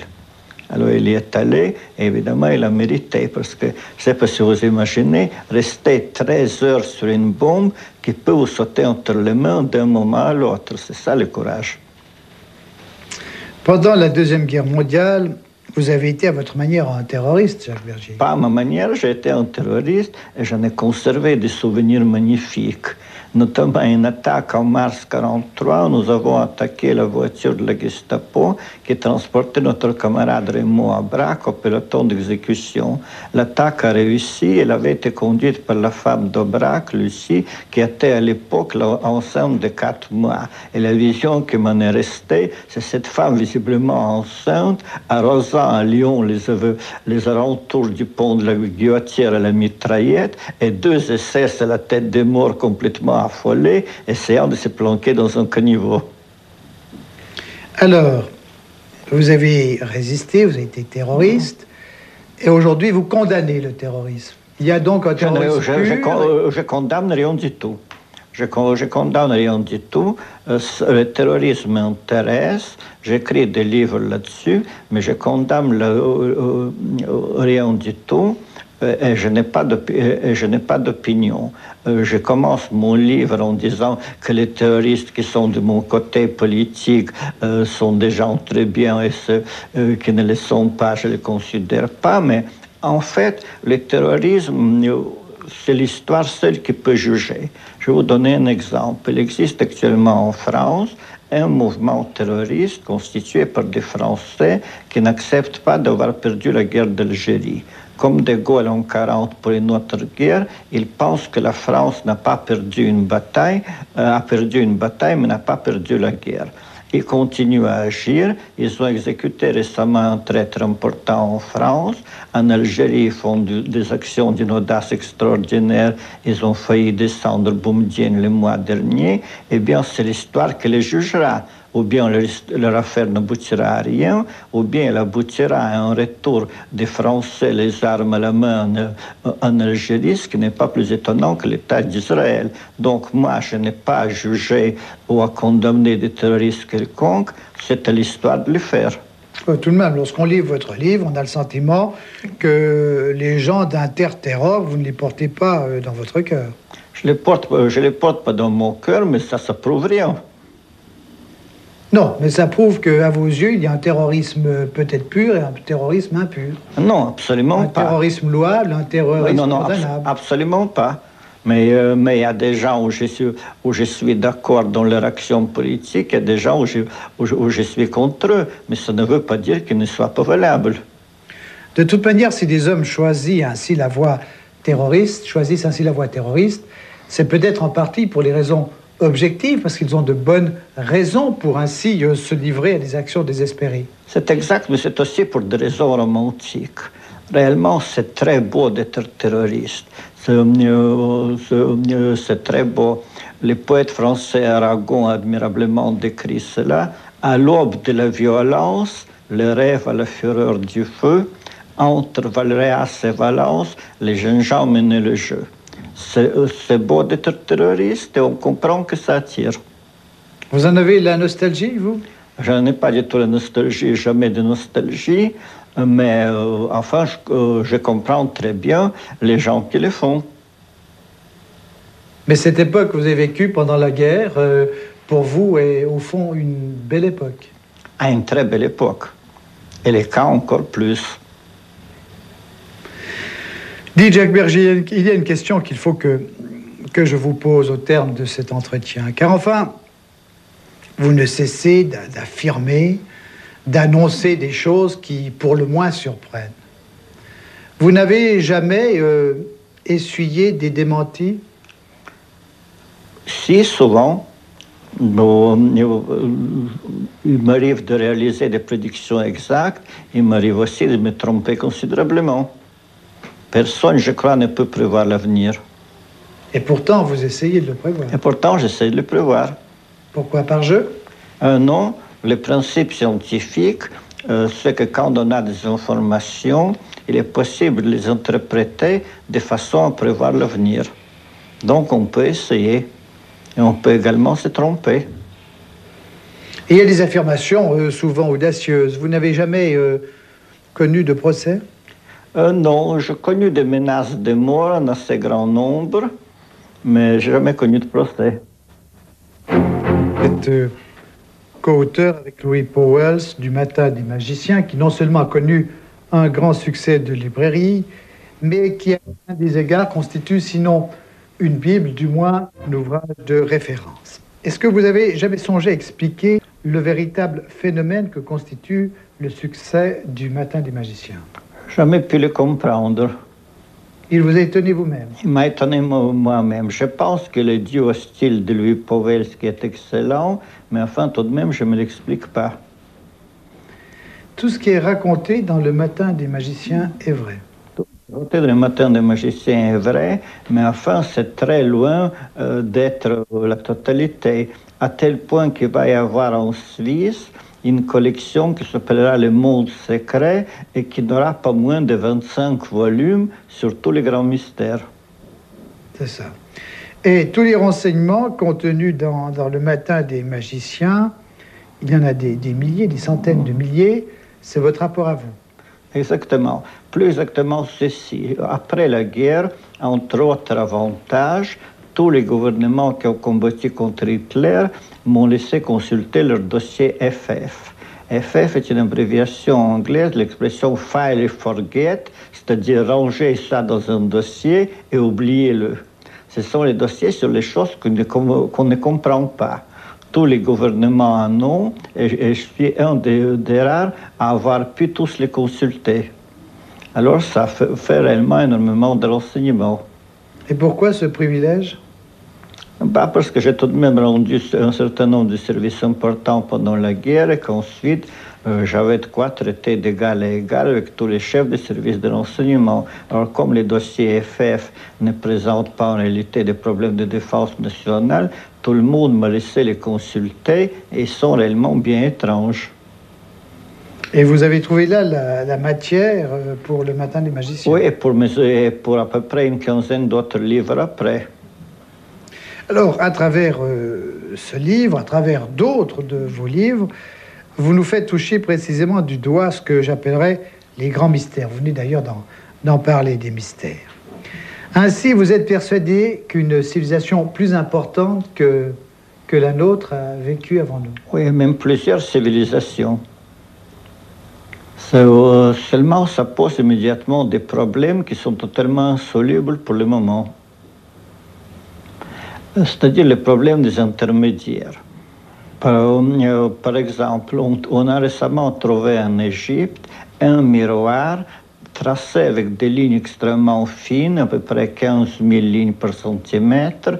Ça s'appelle un système de diffraction. Bon, eh bien, pour tracer quelque chose de ce genre, il faut des machines extrêmement compliquées, extrêmement délicates, et de ces machines et des machines qui les ont précédées, on ne trouve aucune trace. On ne passe pas directement de l'âge des pierres à une machine à graver les réseaux de diffraction. Il faut des inventions intermédiaires, tel fut le cas de notre civilisation, or on ne les trouve pas. Ce problème d'intermédiaire est extrêmement difficile et je n'en vois pas du tout la solution. Mais sur quoi vous fondez-vous pour dire qu'avant nous ont existé une, voire plusieurs civilisations? Sur des objets qu'on a retrouvés, qui existent, qui sont dans des musées et qui sont des objets civilisés et pourtant datés comme extrêmement anciens, comme l'objet de Kozo, qui est un oscillateur magnétique, un peu comme les magnétos d'automobile, mais qui se trouve figé dans une géoïde, c'est-à-dire dans une pierre, il a au moins 1 million d'années. Et il se trouve où, cet objet? Au musée Smithson. Et on n'en connaît pas l'origine? On n'en connaît pas l'origine. On l'a trouvé en Amérique et il n'y a aucune trace d'une civilisation là avec. Mais enfin, de là à conclure à l'existence d'une civilisation antérieure, le pas est grand, non? Non. Qui voulez-vous qui a fait cet objet? C'est peut-être un canular. Ce n'est pas un canular. Ce n'est pas un canular. Il a été étudié par des spécialistes, il a été daté, etc. Ce n'est pas un canular. Aucun doute n'est possible. Alors, qui est-ce qui, dans les déserts américains, il y a 1 million d'années au moins, fabriquait des magnétos et faisait des oscillateurs magnétiques? J'aimerais bien le savoir. Mais sur quoi est-ce qu'on peut se fonder pour annoncer que l'objet est vieux d'1 million d'années? Eh bien, c'est à l'origine, il était pris dans une géoïde, c'est-à-dire dans une masse de cristaux. Heureusement, les gens qui l'ont trouvé ont eu l'intelligence de prendre des photos rayons X d'abord, de doser, de faire des coupes. Eh bien, cet objet a été pris dans des cristaux il y a au moins 1 million d'années. C'est un objet de métal, enfin, constituant un oscillateur magnétique. Et il y a d'autres objets, d'autres preuves? Il y en a des masses. Par exemple? Des piles électriques à Bagdad, les miroirs dont je parlais, des circuits imprimés qu'on a trouvés en Égypte. Enfin, il y en a des centaines. Enfin, tout ceci ressemble curieusement à des objets que nous connaissons Nous aussi. Donc ces civilisations n'étaient pas très différentes de la nôtre. Ah non, c'est autre chose. Nous ne sommes capables de reconnaître que ce que nous connaissons. Ce que nous ne connaissons pas, nous sommes totalement incapables de le reconnaître. Alors, à mesure que nous avançons, nos idées s'élargissent. Par exemple, qu'est-ce qu'un circuit imprimé? C'est un dispositif où on a imprimé sur du plastique, avec une encre conductrice et des encres isolantes, des circuits électriques. Mais qu'est-ce que ça veut dire? Ça veut dire alors que des lignes sur parchemin, tracées avec de l'encre, peuvent être un oscillateur électromagnétique ou une arme. Les archéologues, il y a 50 ans, n'auraient jamais y pensé. Alors, il doit y avoir partout dans les musées de l'appareillage extrêmement avancé qu'on place dans les objets de culte ou dans les divers. Je sais qu'au Smithsonian que je connais, il y en a des caisses pleines, recouvertes de poussière, d'objets absolument non classifiables par nous. Et ces civilisations étaient, dites-vous, supérieures à la nôtre? Semble-t-il. Supérieures à quel point de vue? Technologique. C'est technologique. Seulement, où sont-elles passées? Comment se fait-il qu'on ne trouve pas d'intermédiaire? Ça pose un problème. Vous avez en Suisse un homme qui a énormément réussi, qui s'appelle Erich von Däniken, qui a lancé la thèse que ces civilisations ne sont pas faites sur Terre et qu'elles sont venues de l'extérieur, ce qui explique évidemment pourquoi on ne trouve pas de traces. Si des gens viennent de l'extérieur et déposent un objet et repartent, eh bien on ne trouve pas sur Terre la trace des appareils qui ont conduit à cet objet. Ce sont donc des êtres qui seraient venus d'ailleurs, qui auraient passé ici, qui auraient pris quelques vacances sur la Terre et qui seraient repartis. Oui, c'est une hypothèse, mais il n'y en a aucune preuve non plus. Et vous-même, votre conviction penche de quel côté? D'aucun. Je pense que c'est un problème qui, pour le moment, n'est pas résolu et qu'on n'entrevoit aucune espèce de solution. Comme je l'ai dit dans le matin des magiciens, il faudrait un Darwin ou un Einstein, ce que je ne suis pas. Et puis alors, ce que vous appelez les empereurs immortels. Oui, alors là, c'est une histoire assez étonnante. Il semble qu'il y ait eu en Chine un certain nombre d'empereurs qui étaient immortels, et qui était immortel parce qu'il avalait de l'or sous une forme liquide. Ça a conduit à la découverte de l'alchimie lorsqu'on a cherché à redécouvrir ses secrets, mais c'est tout de même assez curieux. Et il y a aussi d'autres êtres dont vous parlez, ce sont les mutants. Autant que ce soit des êtres. Alors là, on est sur un terrain plus sûr parce qu'il y a tout de même constamment des cas de surdoués ou de mutants qui naissent dans l'espèce humaine et qu'on peut étudier. Certains même écrivent leur mémoire, comme le professeur Norbert Wiener, qui a écrit 2 livres très étonnants, Ex-prodige, je suis mathématicien. Alors là, réellement, on peut étudier le phénomène. Alors les mutants, ce sont au fond des hommes sur hommes. Oui, précisons. Ce sont des hommes et des femmes faits comme nous à l'extérieur et faits comme nous à l'intérieur. La seule différence, c'est qu'ils utilisent mieux les éléments. Nous utilisons environ 10% de notre cerveau. Les mutants, on n'a pas mesuré, mais on peut imaginer qu'ils utilisent par exemple 25% de leur cerveau. Vous laissez entendre que l'ensemble sidéral a été mise en place par des volontés avec V majuscule. Ça en a l'air. Ça en a l'air. Il y a un certain nombre de phénomènes dans l'espace qui sont inexplicables par les lois naturelles et qui ont l'air d'être une intervention, ce qu'on appelle les miracles cosmiques. Il y a par exemple une galaxie qui est surmontée par un jeu de flammes qui dévore 30 millions de soleils par seconde. Alors, ce que c'est, on ne sait pas. Il y a mon ami Arthur Clarke qui a dit, probablement pour se moquer, que c'est un soldat inconnu de l'espace.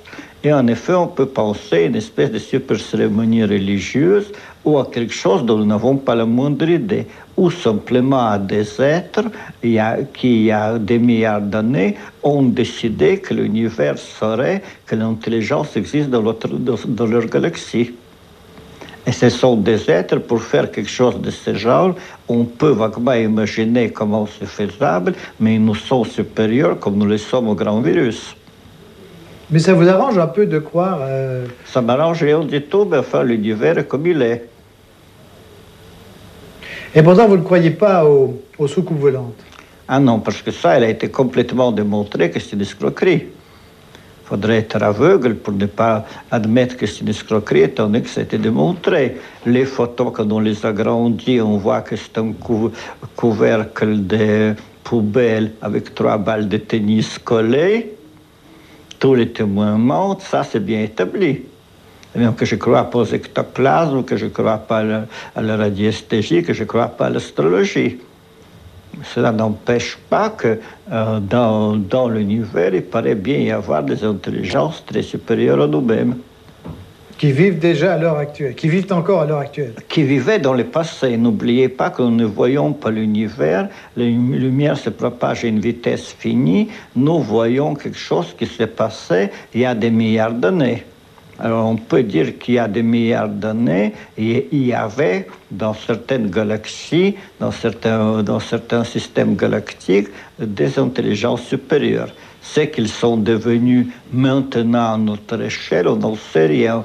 On a tendance à croire actuellement que les civilisations sont mortelles et que même leur durée de vie est assez faible, quelque chose comme 10 000 de nos années. Alors les gens qui existaient à 36 milliards d'années, il y a longtemps qu'ils sont morts. Et à l'instant même, on ne peut savoir il n'y a pas d'instant même, il n'y a pas de simultanéité. C'est ce qu'Einstein a montré en 1905 et que toute la science confirme depuis. On ne peut pas parler de simultanéité à des endroits bien distants dans l'espace. Qu'appelez-vous les portes induites, Jacques Bergier? Eh bien, c'est une expression du grand écrivain américain H.P. Lovecraft. Ce sont, semble-t-il, des portes, enfin des endroits dont on peut passer dans notre univers de notre univers à d'autres univers. Et ces endroits, ces portes, paraissent avoir été créées artificiellement. Alors ces portes, elles se trouvent où? Il y en a en Amérique, il semble y en avoir une dans le fameux triangle de Bermude, il y en a une dans la mer du Japon, enfin il y en a un certain nombre. La gravitation y a changé et il y a toutes sortes de phénomènes bizarres. On y voit également des visions, des villes et d'endroits qui n'existent pas sur cette terre et qui sont photographiables. Il y a des photos? Il y a des photos. Les scientifiques américains en ont publié récemment. Vous en avez vu vous-même? Oui, c'est le Scientifique américain, qui est une revue qu'on peut acheter au kiosque, en a publié récemment. Enfin, ça doit pouvoir être analysé, de tels phénomènes, non? Il me semble qu'avec le développement de la science moderne... Analyser comment?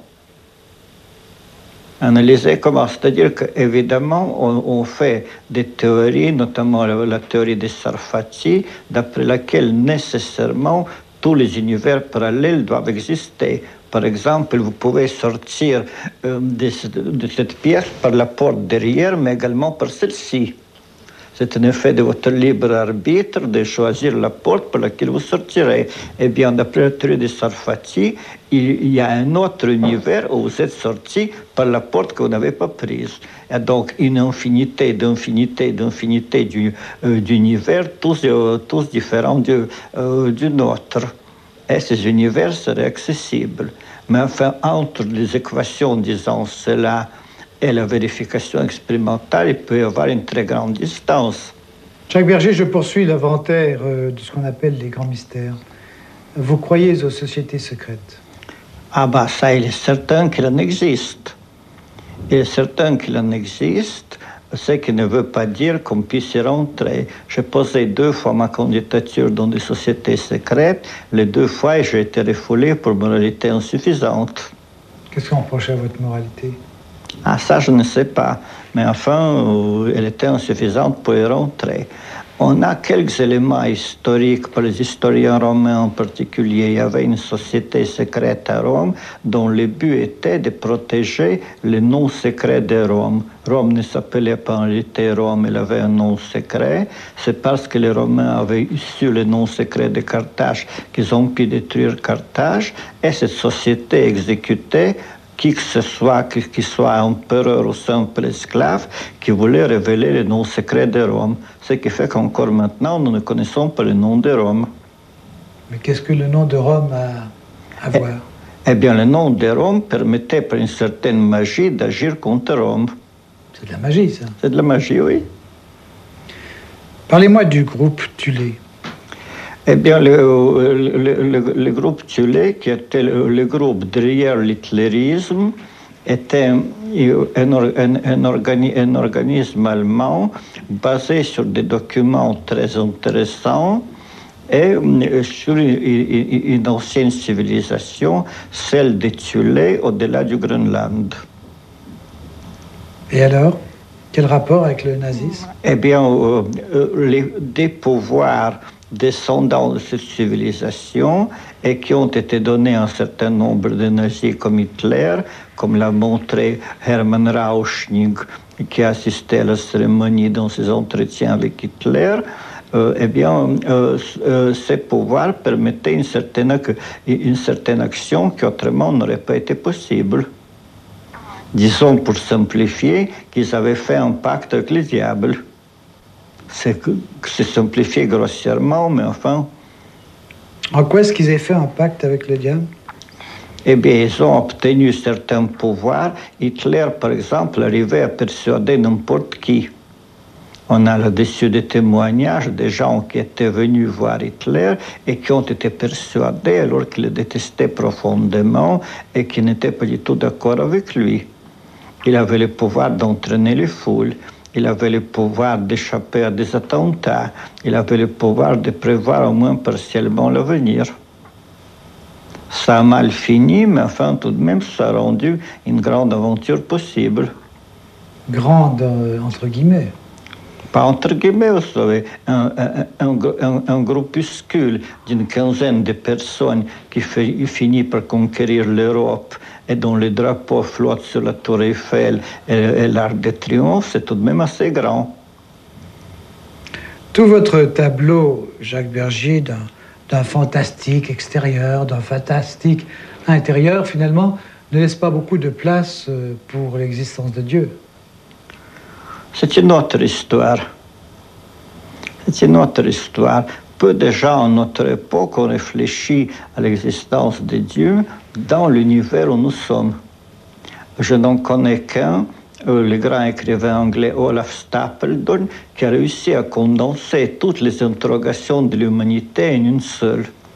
Il a dit, nous ne pouvons pas savoir si la meilleure place pour l'amour est sur la croix ou sur le trône. Enfin, à votre manière, votre fantastique relève de la foi, relève d'une forme de religion. Non, il relève de la science simplement. La science a montré que le monde tel que nous entoure n'existe pas en réalité. Par exemple, cette chaise sur laquelle vous êtes assis n'existe pas en réalité. C'est un ensemble d'ondes, de vibrations stationnaires et ainsi de suite, mais ce n'est pas du tout ce qu'elle paraît. Alors, on peut penser que c'est vrai également en psychologie, que c'est vrai également en sociologie. C'est la thèse du matin des magiciens. Et c'est une thèse essentiellement scientifique et qui se confirme de plus en plus. En Union soviétique, le matin des magiciens est une lecture obligatoire. Est-ce qu'il y a un au-delà, dans le sens où on l'entend habituellement? Je n'en sais rien. Et cela ne figure pas parmi les grands mystères, au-delà. C'est autre chose. Oui, mais vous évacuez un peu les questions en disant c'est autre chose, non? Non, c'est autre chose. Les mystères, c'est quelque chose de caché. L'au-delà, c'est quelque chose qui est présent. Les mystères, c'est quelque chose qui est réservé à un certain nombre de gens. L'au-delà, c'est ce qui est pour tout le monde. une des grandes religions chrétiennes s'appelle catholique, c'est-à-dire qui s'adresse à tout le monde, catholicos. C'est donc quelque chose d'absolument opposé. Mysticisme et mystère sont deux choses extrêmement différentes. Une chose, alors, justement, la religion, le mysticisme, qu'il soit juif, qu'il soit chrétien, qu'il soit islamique, qu'il soit bouddhiste, pour citer les grandes religions, n'a aucun mystère. Ce n'est pas caché. Vous pouvez acheter un catéchisme, vous pouvez aller quand vous voulez à la messe. Tout le monde peut entrer dans une église. Ce n'est donc pas un mystère, ce n'est pas caché. Ce qui ne veut pas dire que ce ne soit pas un miracle. Je connais des catholiques extrêmement éminents, des hommes de très bonne foi, qui disent par exemple qu'au moment de la messe, du pain se transforme en sang du Christ. Pour eux, c'est aussi réel que le fait que le courant électrique se transforme en lumière. Ce n'est pas du tout des imbéciles ou des superstitieux. Seulement, c'est absolument opposé à un mystère parce que ce n'est pas caché. Tout le monde peut rentrer dans une église ou dans une synagogue ou dans certaines conditions, c'est des chaussées, etc., dans une mosquée. Tout le monde peut lire la Bible, tout le monde peut lire le Coran. Il n'y a pas de mystère dans la religion. C'est ouvert, c'est destiné à tout le monde, catholicos. C'est donc quelque chose d'absolument différent des mystères. Ça ne veut pas dire que ça ne soit pas important, ça ne veut pas dire que ça n'existe pas, mais c'est autre chose. C'est en pleine lumière, rien n'est caché. Dans la religion chrétienne, par exemple, rien n'est caché. Vous pouvez acheter un catéchisme, vous pouvez le lire. Une chose m'a frappé, dans le fantastique, au fond, il n'y a pas de place pour la mort, semble-t-il. Oui, si on veut, certains des grands écrivains fantastiques étaient obsédés par la mort, mais il faut reconnaître, par exemple, que la religion juive que je connais très bien et que je pratique ne laisse aucune place à une vie quelconque après la mort. Elle est formée là-dessus, les morts ne te connaissent plus et ne te prient plus au Seigneur, a écrit Salomon. Elle ne laisse aucun espoir, elle ne laisse aucune vie après la mort. La religion catholique considère la nécromancie, c'est-à-dire toute tentative pour communiquer avec les morts, comme un péché très grave. Et pour eux, dans les séances spirites, ce n'est pas les morts qui se manifestent, mais les diables. Bref, en effet, la plupart des religions ne croient à aucune espèce de survie après la mort. Aucune. Je reviens à ma question de tout à l'heure. Votre fantastique, votre sens du fantastique, malgré tout, paraît ressembler à une forme de religion, ou à tout le moins, il paraît, mais il ne l'est pas. Il ne l'est pas. Il ne l'est pas. Mon sens du fantastique est simplement basé sur la simple constatation qu'autour de nous sur Terre, il y a des formes de vie très différentes. Entre les virus filtrants et vous, il y a une différence considérable d'organisation. Eh bien, dans le grand univers et les très grands, il s'étend à des dizaines de milliards d'années-lumière, il peut y avoir des êtres encore plus organisés que vous l'êtes par rapport au virus, c'est tout. C'est de la science, et tous les scientifiques sont d'accord là-dessus.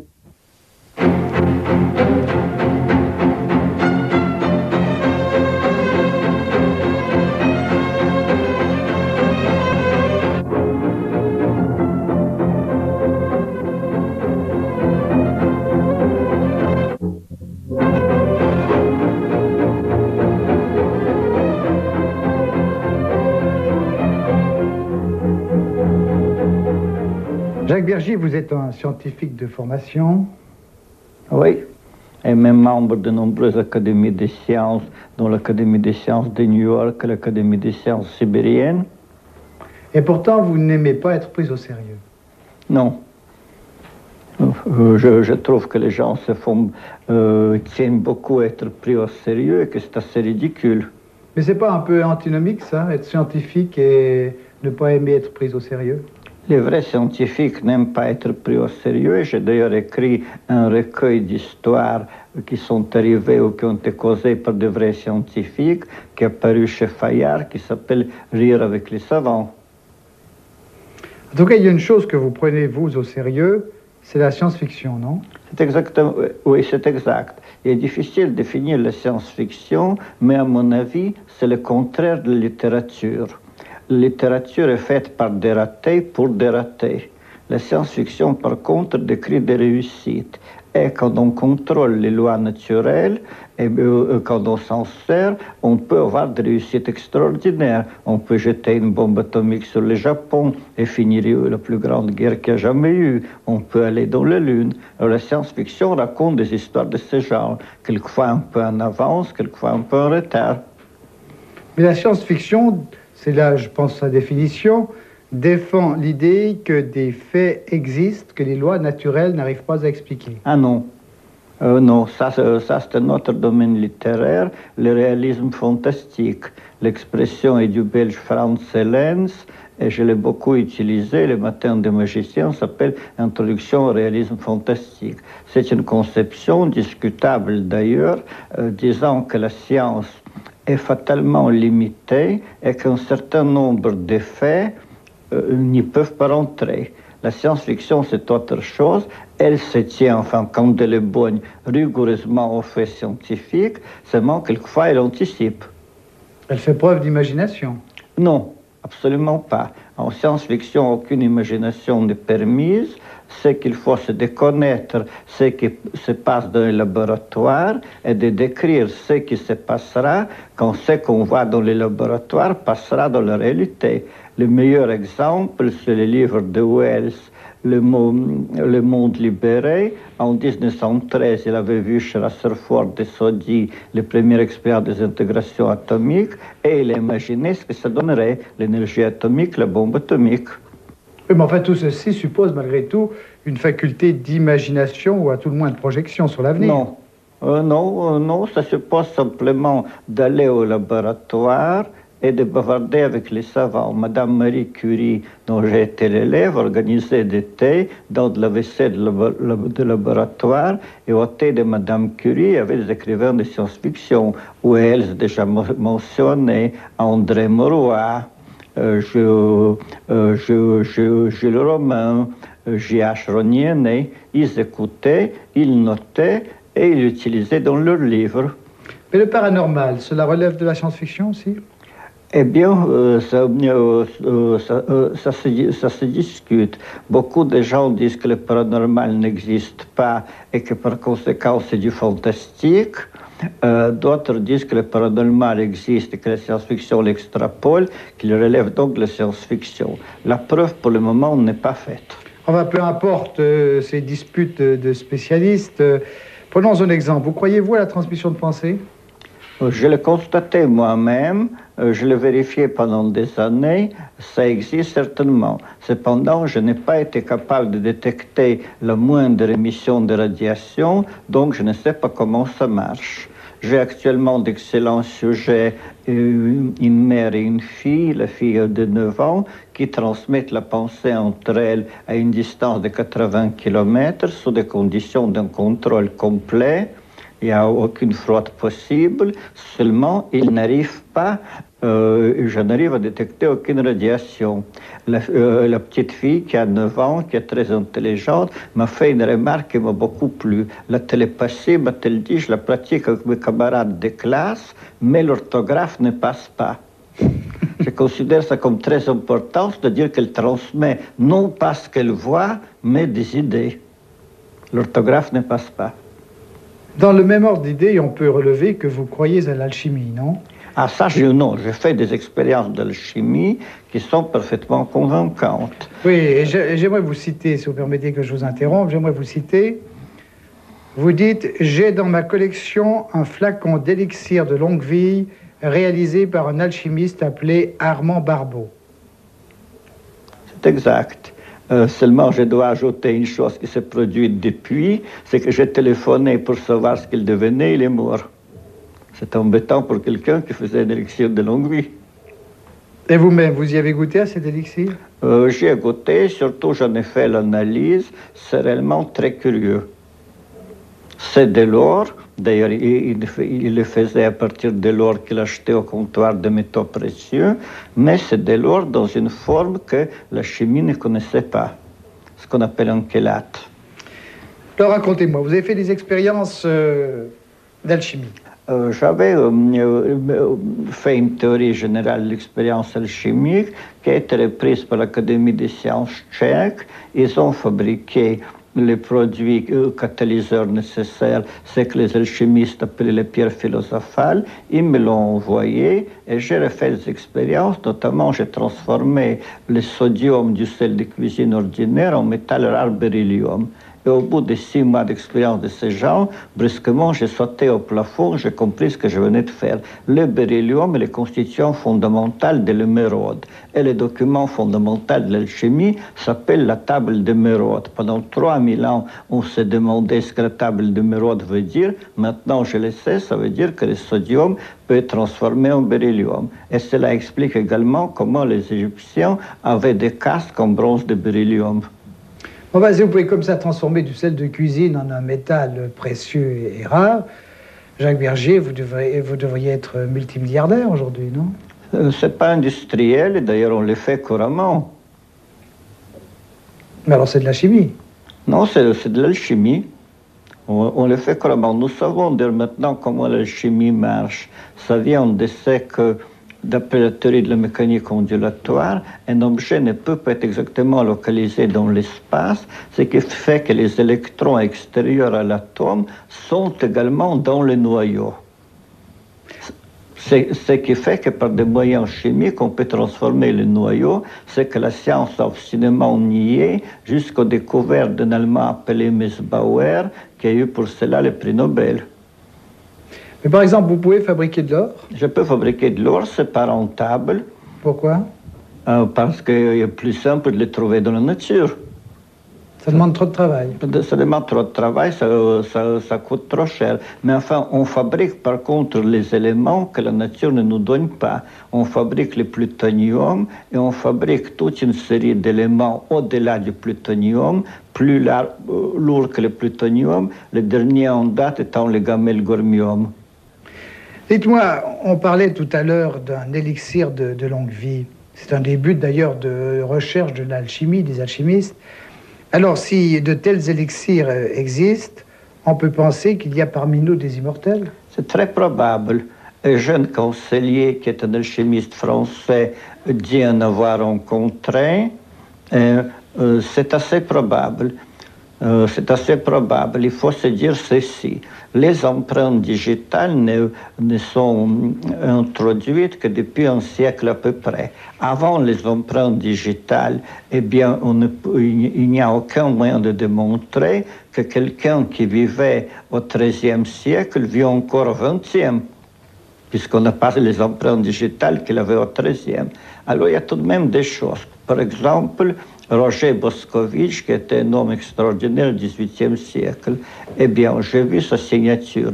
Il signait RB, il a en particulier signé un livre qu'il a offert à la Place, et un autre livre qu'il a offert à Voltaire. Il signait RB, Ruggiero Boscovich. Et c'est exactement, je l'ai fait examiner par des graphologues, la signature de Roger Bacon, qu'il vivait 5 siècles avant. Ah, vous croyez que c'est la même personne? C'est probable, seulement comme je n'ai ni les empreintes digitales, ni de l'un ni de l'autre, je ne peux pas le prouver. Mais je pense qu'avec les ordinateurs qui s'introduisent partout, avec les empreintes digitales, avec toutes sortes de contrôles de police qui se répandent en ce moment, eh bien, on s'apercevra un jour que quelqu'un qui vivait au XVIIIe siècle ou qui vivait même au Xe siècle vit encore parmi nous. Vous en avez déjà rencontré, vous, des immortels? Non, ou si j'en ai rencontré, je ne le sais pas. Parce qu'ils ne s'annoncent jamais, au fond, les immortels. Non, pourquoi eux qui s'annoncent? Parce que peut-être qu'ils auraient des choses intéressantes à nous raconter, non? Mais ils ont probablement des choses à nous raconter. Ils ont dû écrire et signer des livres dont on ne sait pas l'auteur. Cela dit, science-fiction pour science-fiction, Jacques Bergier, avons-nous atteint dans ce domaine-là une sorte de plafond? Ou peut-on imaginer des inventions aussi révolutionnaires que l'énergie atomique, la TSF? Je crois que nous n'en sommes qu'au début. Nous n'en sommes qu'au début. Il y aura certainement des inventions beaucoup plus sensationnelles encore. Alors qu'est-ce qu'elle nous annonce, la science-fiction, pour demain? La science-fiction n'annonce rien, ce n'est pas son rôle. Mais enfin, la science expérimentale, annonce par exemple l'antigravitation. C'est-à-dire? C'est-à-dire ceci. Voilà un objet. Pour le propulser normalement, il faut que j'y applique une force ou que j'éjecte à partir de l'objet une partie de sa masse, ce qu'on appelle les fusées, et c'est limité. Mais actuellement, il y a des expériences en cours auxquelles je participe où l'objet avance dans une direction et un certain nombre d'atomes à l'intérieur de l'objet reculent de la direction opposée. C'est donc la propulsion dans n'importe quelle direction contre la gravitation et sans masse de réaction. Au fond, avec l'antigravitation, on aura résolu le problème de l'énergie, non? Non, ce n'est pas le problème de l'énergie, le problème de la réaction. Précisons, vous avez certainement déjà vu des gymnases où on entraîne ses muscles. Vous rentrez dans un gymnase, il y a suspendu du plafond une corde à nœuds et vous pouvez grimper le long de cette corde à nœuds. Vous avez donc assez d'énergie pour vous déplacer. Le problème, c'est d'avoir quelque chose qui fasse la réaction. C'est-à-dire qu'avec un appareil antigravitation et l'énergie que vous avez déjà en vous, celle que vous utilisez en montant un escalier, en grimpant une corde à nœuds, vous pourriez aller dans la Lune. Vous. Uniquement avec l'énergie que vous avez déjà. C'est pas une question d'énergie, c'est une question de réaction. Mais le problème de l'énergie est un des grands problèmes de notre civilisation, non? Non, il est totalement résolu. Par quoi? Par l'énergie produite dans l'espace et retransmise sur Terre par radio. C'est ce que les Russes sont en train d'essayer dans sa lutte, c'est ce que les Russes et les Américains ont essayé ensemble. C'est un problème résolu. Un pays comme la France peut par exemple être alimenté gratuitement et sans pollution en énergie avec une antenne réceptrice d'1 km². Or, des surfaces d'1 km² non utilisées, il y en a en France. Alors, qu'est-ce qu'on attend pour mettre tout ceci en place? On n'attend rien, c'est en cours, on travaille. Des hommes sont en ce moment d'essayer des appareils de ce genre dans Salyut 6, qui est une station soviétique, et ils viennent de recevoir leur courrier qui leur a été apporté de Moscou par un robot automatique, le dispositif Progress 2. Mais alors, cette énergie, elle est fabriquée par quoi? Par le Soleil. Le Soleil est encore bon pour 25 milliards d'années, et il envoie de l'énergie. La Terre est une toute petite planète, elle n'intercepte qu'une partie de l'énergie solaire minuscule, moins d'1 milliardième. Mais dans l'espace, il n'y a qu'à se placer n'importe où. On reçoit de l'énergie à peu près une puissance de 4 kW par mètre carré. Cette énergie peut être retransmise sur Terre par TSF et distribuée. C'est en cours, on s'en occupe. C'est pas la science-fiction? Ah non, non, non. Ça n'a pas été même prévu par la science-fiction, d'ailleurs. Je le disais au début de notre émission, Jacques Bergier, et vous le disiez vous-même, vous n'aimez pas être pris au sérieux. Alors, l'ennui avec vous, c'est qu'on ne sait jamais très bien si on ne tombe pas dans un de vos pièges favoris, car il est bon de le dire, vous êtes non seulement le pape de l'étrange, comme l'a écrit je ne sais plus qui, mais également le pape du canular. Bah oui, discuter avec moi exige un peu d'intelligence, mais j'arrive à trouver la preuve des interlocuteurs intelligents, non? Oh, vous êtes flatteur. Mais le canular, Jacques Bergier, c'est devenu avec vous une forme d'institution, non? Oh, bah, c'est parce que j'ai été élevé dans les milieux scientifiques. Et le canular, l'humour, on y pratique totalement. Il y a la magnifique histoire de Niels Bohr, le père de l'atome, qui revient au Danemark après la guerre et étant à nouveau libre, ayant sa maison, il invite Albert Einstein. Alors Albert Einstein vient de Princeton par avion, arrive à la maison de Bohr et qu'est-ce qu'il voit? Un fer à cheval à la porte. Il hurle quoi? Niels, toi, le père de l'atome, tu crois donc qu'un fer à cheval porte bonheur? Ah non, pas du tout, Albert, dit Niels Bohr. Alors, Ullerstein, veux-tu me dire pourquoi tu as un fer à cheval à ta porte? Parce qu'un fer à cheval, dit Bohr, porte bonheur qu'on y croit ou pas. Vous-même, vous en avez inventé des canulars. Oh, je ne sais pas si c'était exactement des canulars parce que j'ai risqué ma vie, mais enfin, j'ai fait un certain nombre de blagues. Racontez-moi une. Eh bien, par exemple, il y en a une où j'ai réellement risqué 10 000 vies en partant du principe que les Allemands étaient bêtes. À l'époque, il y avait un groupement fasciste en France, présidé par le maréchal Pétain, qui s'appelait la Légion, et ils avaient des groupes de choc analogues au SS d'Hitler, les services d'ordre de la région. Abréviation SOL, Service d'ordre de la région. Alors j'ai organisé une manifestation à Lyon en mai 1943 en présence des troupes allemandes d'occupation. On a brandi des pancartes et il y avait écrit « On ne peut pas tomber plus bas que le sol ». Le temps que les Allemands comprennent, j'avais compté 5 minutes pour que les Allemands comprennent, on s'est dispersé. Si je m'étais trompé de mon appréciation, je faisais 10 000 déportés. Mais autrement, je pense que ça valait le coup. Quand vous étiez journaliste, car vous avez été journaliste à la revue, au mensuel Constellation pendant un certain nombre d'années, vous avez là commis un certain nombre de canulars assez célèbres, non? Oui. En particulier l'invention du professeur Gebür qui avait fait la théorie de l'éternuement. Et c'était quoi ça? Ah bah, c'était un grand savant, avons-nous expliqué, allemand, plus ou moins exilé, et qui avait fait un grand ouvrage en 28 volumes, Théorie de l'éternuement. Et ça avait eu un grand succès. Ça a eu un grand succès. Puisqu'il n'y avait pas un curé Mélis également que vous aviez inventé? Ah oui, on a inventé également l'abbé Mélis, Carme Mélis, qui était, selon nous, le seul homme que Mao Tse-tung craignait, le chef secret des chrétiens chinois. Od Carme et od Mélis. Et alors, vos lecteurs croyaient tout ça?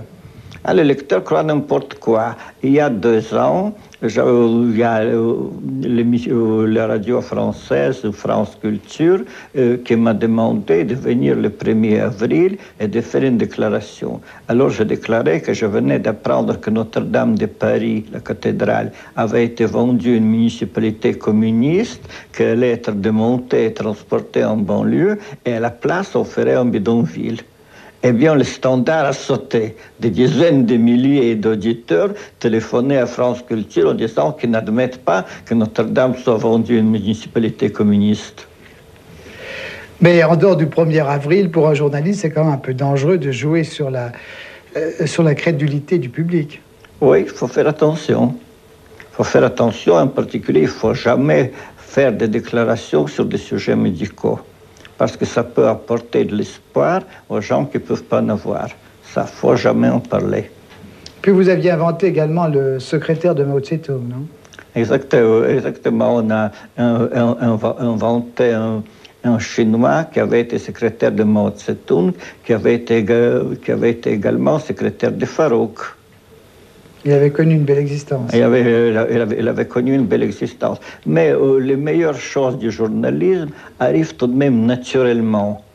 Comme ici même, là où vous êtes, nous éditions une Bible œcuménique en 3 volumes, 240 francs, richement illustré, texte complet, etc. Nous avons envoyé un prospectus pour essayer de vendre ces 3 volumes à 240 francs français, 120 francs suisses environ, et nous avons reçu une lettre. Monsieur, je reçois votre prospectus, je suis prêt à acheter votre Bible à 240 francs si monsieur Berger lui-même m'écrit que cette Bible est bien dans l'esprit du matin du magicien. Enfin, ce goût du canular, Jacques Berger, c'est peut-être un moyen de camoufler une grande angoisse personnelle? Non, j'ai jamais d'angoisse. Il peut pas m'arriver pire. Vous êtes bien dans votre peau? Ah, je suis très bien dans ma peau. Je lui reproche de ne pas être, d'être en train de me lâcher, mais enfin, tout de même, il a tenu depuis 45. Quand je suis revenu de Caen, j'avais 34 kilos et j'avais 15 jours de vie d'après les meilleurs médecins. Nous sommes en 78. Elle est en train de lâcher ma peau, mais enfin, tout de même, elle aura bien tenu. Comme nous approchons du terme de nos entretiens, Jacques Bergier, j'aimerais vous poser une dernière question, et cela concerne l'avenir, la société de l'avenir. Comment la voyez-vous? Une société complètement libre où on restera chez soi, mais on travaillera loin grâce à la télévision, grâce aux télécommunications par satellite. C'est-à-dire qu'aussi bien un ouvrier d'usine faisant des automobiles, qu'un avocat, qu'un traducteur, qu'un journaliste de la télévision comme vous, restera chez lui dans une maison recevant l'énergie solaire, dans la verdure de la tranquillité. Il fera un certain nombre de travaux pour lesquels il sera payé suffisamment pour vivre, à peu près pour 20 heures de travail par semaine grâce à la télévision, et le reste du temps, il aura le monde entier pour lui. Je comprends qu'un journaliste puisse rester chez lui ou un traducteur pour travailler. Ou un fabricant d'automobiles, ou un ouvrier travaillant ou un ouvrier. Comment des ouvriers peuvent fabriquer à distance des voitures? C'est beaucoup plus facile que le travail des journalistes à distance, parce que les machines peuvent être commandées à distance et sont commandées à distance par télémécanique, ça ne pose aucun problème. Tandis que pour un journaliste de télévision qui ne voit l'expression du visage de celui qui l'interviewe qu'à la télévision et non pas qu'on me voyait directement, il pourra par exemple se demander si ce n'est pas un canular, si les personnes ne se moquent pas de lui. Il pourra même se demander s'il voit réellement la personne et non pas un dispositif automatique. Parce que, mais un ouvrier, enfin, faisant des automobiles, faisant marcher un tour une fraiseuse ou une presse à distance par télévision, aucun problème. Sauf qu'il n'y a pas de bruit, sauf qu'il ne court plus aucun danger, sauf qu'il n'y a plus d'accidents de travail, sauf qu'il est beaucoup plus efficient, il gagne sa vie en 20 heures par semaine, et le reste du temps, il peut cultiver son jardin ou faire ce qu'il veut. C'est ça, parce que pour faire des entretiens avec Jacques Bergier, je n'aurais plus alors besoin de me déplacer à Paris, j'aurais qu'à m'installer dans un fauteuil chez moi et vous parler à distance. Exactement, vous téléphonez un correspondant qui sera probablement la télévision française, qui installe un émetteur ici à mon domicile, le récepteur est chez vous, nous sommes liés par vidéophone et vous me posez des questions. Mais quel ennui, Jacques Bergier, on n'aurait plus le plaisir de se rencontrer. On aurait tout le plaisir de se rencontrer, mais en liberté, pas dans le travail. Avec 20 heures de travail par semaine, eh bien, le reste du temps, vous pouvez vous déplacer, ou vous pouvez téléphoner aux gens qui vous intéressent, vous pouvez faire des tas de choses. Ça ne sera pas la solitude complète, chacun chez soi, dans son petit jardin? Je ne crois pas. Quand on est lié au monde entier, pourquoi la solitude? Quand on peut passer un week-end de Tahiti, pourquoi rester chez soi? Et alors, cette société, c'est pour quand? C'est pour bientôt? Elle commence à venir. Elle commence à venir, mais évidemment, elle pose des problèmes qui ne sont pas scientifiques, mais techniques. Je terminerai, si vous voulez bien, par une anecdote de Gagarine qui m'a raconté ceci. Il est allé faire des conférences sur l'astronautique après son retour à Moscou avec beaucoup de jeunes, et emporté par son élan, elle a dit l'espace. J'ai fait le tour de la Terre, demain la Lune, après-demain Mars et Vénus. Il a été interrompu par une voix, et quand est-ce qu'on pourra aller à Paris?